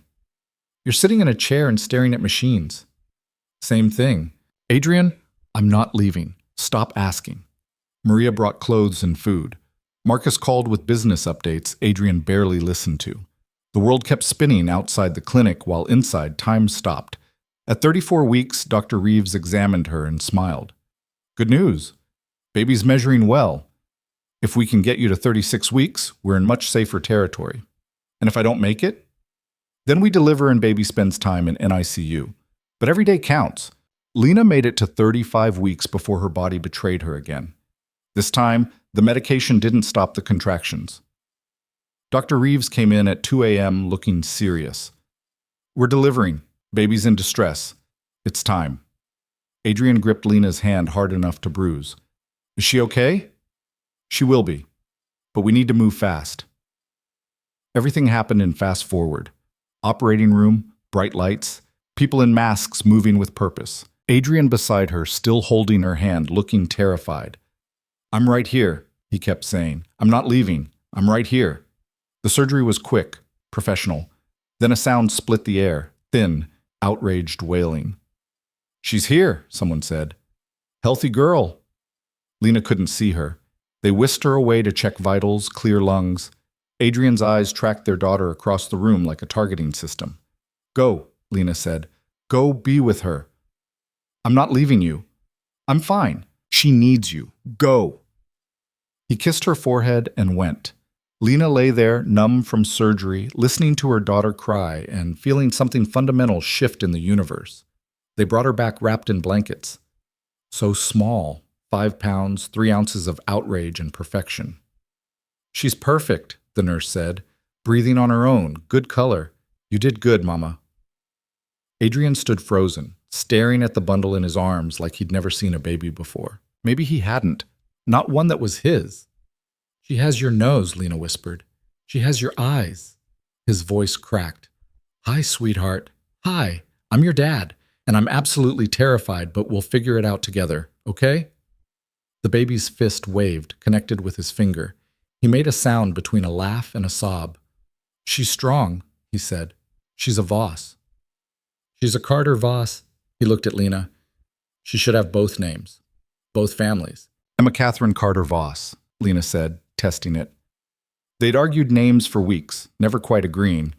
Emma for your mother, Catherine for mine. Perfect. Adrian brought their daughter closer. Emma. Our Emma. Emma. Emma chose that moment to scream, red-faced and furious about being born too early into a world that wasn't ready for her. She's definitely ours, Adrian said, already yelling at the world. They kept Emma in NICU for observation, standard procedure for preemies. Lena recovered in her room while Adrian split time between them, unable to stay away from either for long. On day 3, they let Lena hold Emma skin to skin. The baby was so small, so fragile. Lena pressed her daughter against her chest and felt her own heart rewrite itself around this tiny person. I love you, she whispered. I love you so much it's terrifying. Emma made a small noise, nuzzling closer, looking for warmth, comfort, safety. All the things Lena would spend the rest of her life providing. Adrian stood at the window, watching them. When Lena looked up, his face was wet. What's wrong? Nothing, everything. He came over, sat carefully on the bed. I didn't think I could feel this much, for anyone. Welcome to parenthood. It's awful and perfect, and I wouldn't change it for anything. Emma stayed in NICU for 2 weeks, longest 2 weeks of their lives. Daily check-ins with doctors, watching monitors, holding their breath every time an alarm sounded. But Emma was strong. She gained weight, learned to eat, proved she was ready for the world, whether the world was ready for her or not. On day 14, Dr. Reeves signed discharge papers. She's ready to go home. Are you sure? Adrian asked for the 100th time. She's thriving. Take her home. Love her. You'll all be fine. They drove back to the house at 15 miles an hour, Adrian treating every bump like a threat. Emma slept through the entire trip, unimpressed by parental panic. Maria had transformed the nursery, fresh flowers cleaned and organized, ready for occupation. When they walked in with Emma, she burst into tears. She's beautiful. She's asleep, Lena corrected. Beautiful and asleep. The perfect baby. They took turns holding her, marveling at tiny fingers and impossible smallness. Adrian couldn't stop touching her, checking that she was breathing, that she was warm, that she was real. You're going to spoil her, Lena said. Absolutely. He looked up from Emma's face. She's the best thing I've ever done. Better than any business, any deal. This. That night, Emma woke them every 2 hours. Lena fed her while Adrian changed diapers with engineering precision. They were exhausted, shell-shocked, completely unprepared. We have no idea what we're doing, Lena said at 4 a.m. None whatsoever, Adrian agreed. We're going to screw this up. Definitely. But we'll do it together. Together. He kissed her temple. Always together. Emma was 3 weeks old when Lena's mother finally got clearance to visit. Dr. Patterson drove her out personally, hovering like Emma might break if someone breathed wrong. Lena watched from the window as her mother climbed out of the car, slower than before. Thinner, but alive. Gloriously, impossibly alive. You're going to cry, Adrian said from behind her. I'm not crying. You're already crying. He was right. Lena was already crying. Her mother came through the door and stopped, taking in the house, the security, the evidence of wealth so different from their old life. Then she saw Emma in Adrian's arms, and nothing else mattered. "Oh," she breathed. "Oh, she's perfect." "She's loud and demanding and keeps us up all night," Lena said. "So yes, perfect." Her mother held Emma with practiced hands, the muscle memory of motherhood kicking in. Emma made an outraged noise at being transferred, but settled quickly, recognizing something familiar in the touch. "She looks like you did," her mother said. "Same grumpy expression when she's hungry." "I don't look grumpy." "You absolutely do," Adrian confirmed. They sat in the living room, Lena's mother holding Emma, Adrian hovering like security detail, Dr. Patterson pretending not to be fascinated by the whole scene. Normal afternoon, except nothing about their lives was normal. "I'm sorry," Lena's mother said suddenly, "for the contract, for putting you in this position." "Mom, I thought I was saving you. Instead, I sold you." Her voice cracked. "I've had months to think about it, lying in hospital beds, getting treatments I couldn't afford, every day wondering what I'd cost you." Lena moved to sit beside her. "You didn't cost me anything. I cost you your freedom. You gave me a reason to survive. There's a difference." She looked at Adrian, who was pretending to examine something fascinating on the ceiling. "I'm not going to lie and say I wasn't angry. I was furious. At you. At him. At the whole situation. But Mom," she touched Emma's tiny hand. "Look what came from it." Her mother's eyes filled. "She's beautiful. She's a Voss, which means she's stubborn and bossy and completely sure she runs the world. She's 3 weeks old. Trust me, she knows." Adrian laughed quietly. "She's not wrong. Emma has opinions about everything. Sleep schedules, diaper brands, the temperature of her bottle." "She's particular," Lena agreed. "She's her mother's daughter." They spent the afternoon trading Emma back and forth, Lena's mother offering advice nobody asked for but everyone needed. How to burp her properly, the best angle for feeding, which cries meant hungry versus tired versus just generally annoyed at existence. "You're going to be fine," her mother said eventually. "Both of you. You're already better parents than you think." "We have no idea what we're doing," Lena admitted. "Nobody does. That's the secret. We're all just guessing." She handed Emma back to Adrian, who took her like she was made of glass. "But you love her. That's what matters." After they left, Lena found Adrian in the nursery, Emma asleep in his arms, neither moving, just existing in the quiet. "You okay?" she asked. "Your mother forgave you, just like that. She forgave both of us. I don't deserve forgiveness." He looked down at Emma. "I manipulated you, trapped you, used your mother's illness as leverage." "I know." "So why are you still here?" Lena came closer, touched his face. "Because people are more than their worst decisions. You made terrible choices. So did my mother, so have I. But we're trying to be better. That's what matters." "Is it enough?" "It has to be. Because we can't change the past. We can only show up for the future." He kissed her, careful not to jostle Emma. "I don't know what I did to deserve you." "You didn't deserve me, but you got me anyway. Life's funny like that." Emma chose that moment to wake up screaming. Adrian jumped, nearly dropped her, recovered with questionable grace. "She's hungry," Lena said. "How do you know?" "That's her hungry cry. You'll learn." "There are different cries?" "Oh, honey, you have so much to learn." The weeks blurred together.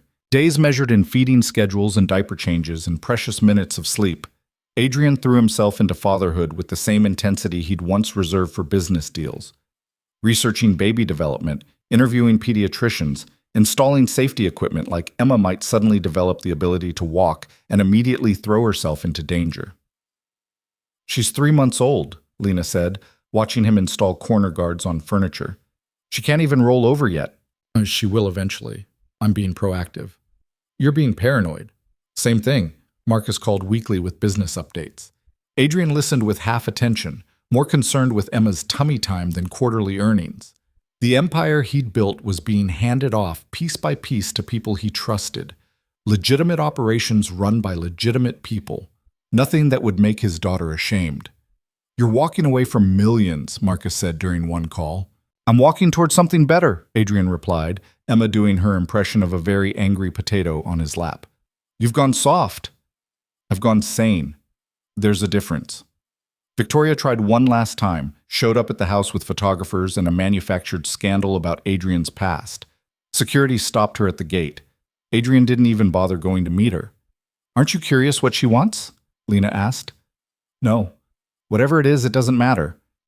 He was feeding Emma, utterly focused. She's part of my past. You're my present and future. That's all I need to know. What if she makes trouble? Then she makes trouble. People always do. He looked up. But she can't touch what matters. Not anymore. Emma spit up on his shoulder. He didn't even flinch. You've changed, Lena observed. For the better, I hope. Definitely for the better. At 6 months, Emma learned to laugh. Real, belly-shaking laughter that could crack the hardest hearts. Adrian discovered he'd do absolutely anything to make her laugh. Silly faces, ridiculous voices, peekaboo until his arms hurt. You're spoiling her, Maria said, watching Adrian make airplane noises while Emma shrieked with joy. That's my job. Your job is to raise her, not turn her into a tiny tyrant. She's already a tyrant. I'm just acknowledging reality. Emma laughed again, and Adrian looked like he'd won the lottery. Lena watched from the doorway, heart full of something that still didn't have a name. Not happiness exactly, too simple. Not contentment, too passive. Something bigger, messier, something that hurt in the best way. This was her life now, their life, built from terrible choices and desperate measures and somewhere along the way transforming into something worth keeping. When Emma was 8 months old, Adrian came home with papers. Different papers this time, not contracts or legal documents. Adoption forms. I want to adopt her, he said. Lena blinked. She's already yours. Biologically. I know, but the original contract, technically, she's leverage. Proof that your mother's deal was fulfilled. His expression was pained. I want to adopt her properly. Make it official that she's mine because I choose her, not because some contract says so. Hey, Adrian, I need this. To know that our family isn't built on that contract. That we're here because we want to be. Lena understood. The need to overwrite bad beginnings, to prove that endings could be rewritten. Okay, she said, let's do it. The adoption was quick, judge who didn't ask questions, paperwork that made Emma officially theirs in ways that mattered. When they walked out of the courthouse, Adrian looked lighter. Thank you, he said. For what? For letting me be her father. Really be her father. You already were. Now it's official. That night they celebrated with takeout and Emma's enthusiastic attempts to eat solid food.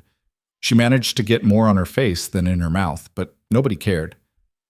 I have something for you too, Lena said after Emma was asleep. She handed him papers. He opened them cautiously. Inside was the contract her mother had signed. The original one, stamped across every page in red ink, void. I had my lawyer handle it, Lena explained. Everything that started this, it's gone. Officially, legally gone. We're not bound by it anymore. We're just a family, Adrian finished. Yeah, just a family. He pulled her close, papers crumpling between them. Best deal I ever made. Giving up that contract. You didn't give it up, I did. We did it together. That's the point. Emma started crying from the nursery. They went together, moving in practice synchronization. Adrian lifted her while Lena checked her diaper. Team effort. Partnership. She's just lonely, Adrian said, rocking her gently. Wants company. She's 8 months old. She doesn't get lonely. Sure she does. Don't you, Emma? Tell your mother she's wrong. Emma grabbed his nose and yanked, hard.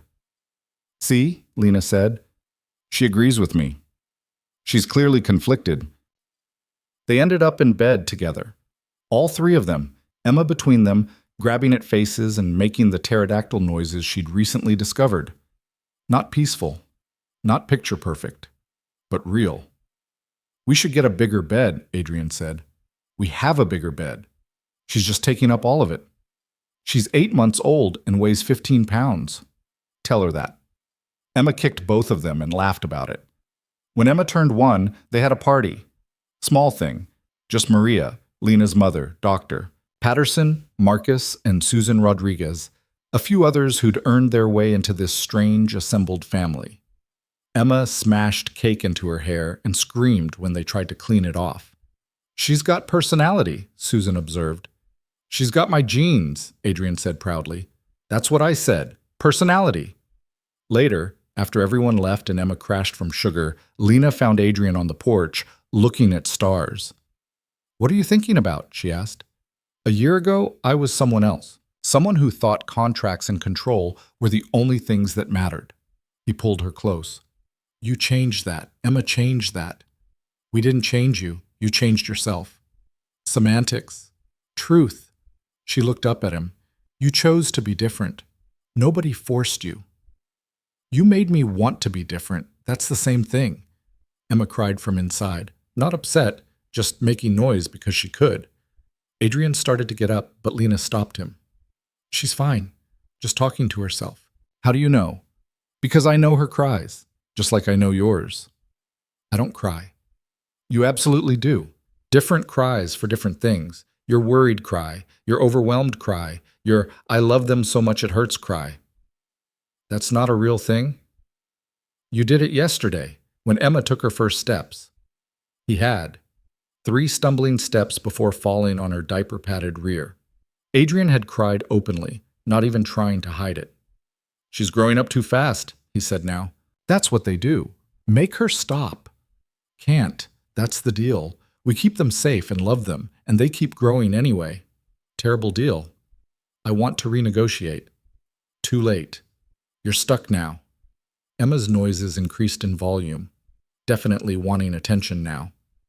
"I'll get her," Adrian said. "We'll get her. Together."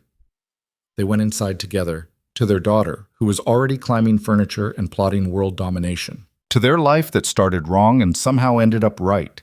To their family built from contracts and desperation, but held together by choice. At 3 years old, Emma asked why they had 2 wedding photos. "Because we got married twice," Lena explained. "That's silly." "Your dad's silly. What can I say?" Adrian picked Emma up, tossed her in the air while she shrieked. "The first time we didn't know we loved each other. The second time we did. Big difference." "But you're married now." "Very married." "Forever?" "Forever and ever." "Even when I'm a grown-up?" "Even then. Especially then. When you're a grown-up and bringing home terrible boyfriends, we'll still be married and hating them together." "What if I bring home girlfriends?" "Then we'll hate them together too. We're equal opportunity disapprovers." Emma giggled and demanded to be thrown higher. Later, when Emma was asleep and they had 30 seconds of peace, Adrian asked, "Do you ever regret it?" "Regret what?" "Staying, choosing this life." Lena thought about it honestly. "Sometimes, when I'm tired or Emma's being impossible or I remember what it felt like to have no choices. But then," she gestured around them. "Look what we built, from nothing, from worse than nothing. Is it enough? It's everything." He kissed her, slow and sure. "I don't deserve you. We've established that. But you're stuck with me anyway. Worst deal I ever made, trapping you with a contract. Best decision you ever made, letting me go. You stayed anyway. Because by then I had reasons to stay." Emma called from her room, not crying, just demanding to know they were there. Adrian went, like always, checked under her bed for monsters, adjusted her nightlight, kissed her forehead. "Love you, Emma Bean." "Love you, Daddy." Simple words. Universe-changing words. He came back to find Lena in bed reading something on her phone. "What are you looking at?" "Old photos. From before." She showed him pictures of her old apartment, her mother sick in hospital beds, her own exhausted face staring at the camera. "Why torture yourself?" "Not torture. Perspective." She set down the phone. "That was my life, and I thought that was all I'd ever have. Working myself to death for scraps. Watching my mother die slowly. Just surviving. And now? Now I'm living. There's a difference." She touched his face. "You gave me that. Not with money or contracts. With choice. When you let me go and I chose to stay. I was terrified you'd leave." I was terrified I'd want to. But you didn't. But I didn't. They fell asleep tangled together, alarm set for Emma's inevitable 3 a.m. wake-up call. Not perfect, not peaceful, but theirs. 5 years after that first night when Lena's freedom died and something new was born, they stood in the same garden where they'd renewed their vows. Emma was 5 now, starting kindergarten next week, already reading at a second-grade level because she was brilliant and stubborn and absolutely her father's daughter. Mom's cancer came back, Lena said quietly. Adrian's hand tightened on hers. When? Last week. She didn't want to tell us, didn't want to ruin Emma's birthday. What's the prognosis? Not good. But she's fighting. Again. Lena's voice cracked. I'm so tired of her fighting. I know. She's going to die. Eventually, probably sooner than later. I know. And Emma's going to lose her grandmother. She'll still have us, and Maria, and this weird family we've built. He pulled Lena closer. We'll get through it, like everything else. You're very confident for someone who used to deal with problems by throwing money at them. I learned from the best. I'm a mess. You're my mess. Emma ran over, grass-stained and happy. Daddy, there's a frog by the pond. Can I keep it? No. Please? Still no. You never let me keep anything cool. You have 17 stuffed animals and a fish named Princess Sparkle. You have plenty. Emma pouted but ran back to examine the frog anyway. She's you, Lena said. She's absolutely you. Want to bet? I'm not betting against our daughter. That's how I lose money. They watched Emma investigate the frog, Marcus's daughter joining her, both girls completely absorbed in 5-year-old concerns that felt monumental and were absolutely trivial. I'm glad you trapped me, Lena said suddenly. Adrian looked shocked. What? I'm glad. That first night, the contract, all of it. Because if my mother hadn't been desperate and you hadn't been whatever you were, Emma wouldn't exist. We wouldn't exist. And yeah, it was wrong. But it led here. She gestured at the garden, their daughter, the life they'd built. So I'm glad. That's the most twisted thing you've ever said. Welcome to my brain. It's confusing in here. I'm not glad I trapped you. I'm glad you stayed despite it. His hand found her stomach. Speaking of which, have you told Emma yet? About the baby? No, waiting for the right moment. When's that? When she's 30 and moved out. He laughed. She's going to lose her mind. She's going to demand we send it back. Too late. No returns on siblings. You should have read the fine print. Emma came running back. Mom, Dad, the frog jumped in the pond. Can we get a pond at our house? No, they said in unison. You never let me have anything fun. We let you have a little sister, Adrian said. Emma froze. What? Surprise. The 5-year-old's face went through several emotions. Confusion, disbelief, calculation. Can I teach her stuff? Sure. Can I be the boss? Absolutely not. Then I don't want a sister.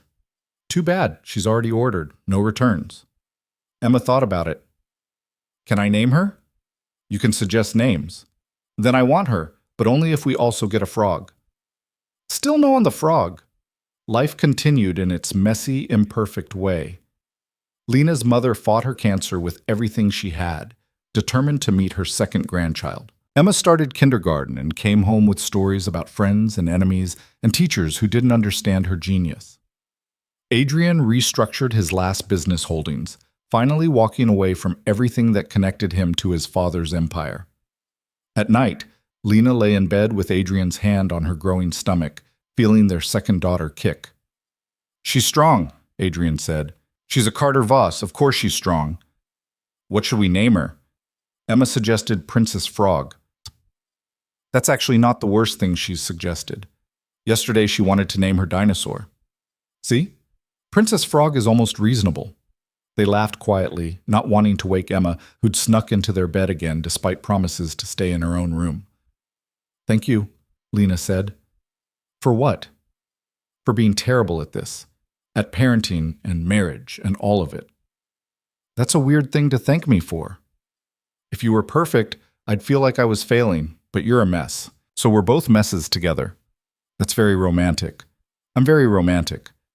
You told me yesterday I looked like death. You did. You were up all night with Emma when she had that nightmare. And you said I looked like death. Because you did. Honesty is romantic. Your definition of romantic needs work. Emma stirred between them. You're talking loud. Sorry, Bug. The baby's kicking again. I can feel it through Mom. That's your sister saying hi. Tell her to stop kicking. Mom needs sleep. You tell her. Emma put her hand on Lena's stomach. Hi, baby. Stop kicking. Mom's tired. Love you. Good night. The baby kicked harder. She doesn't listen, Emma reported. She's definitely your sister, Adrian said. When Lena's mother died 3 months before the second baby was born, it felt both sudden and inevitable. A phone call in the middle of the night, a drive to the hospital, holding her mother's hand while machines beeped their final rhythm. Thank you, her mother whispered, for forgiving me. There's nothing to forgive. There's everything to forgive. But you did anyway. She touched Lena's stomach weakly. Name her Catherine, after me. I was already planning to. You always were a good liar, she smiled. Adrian, take care of them. Always, he said.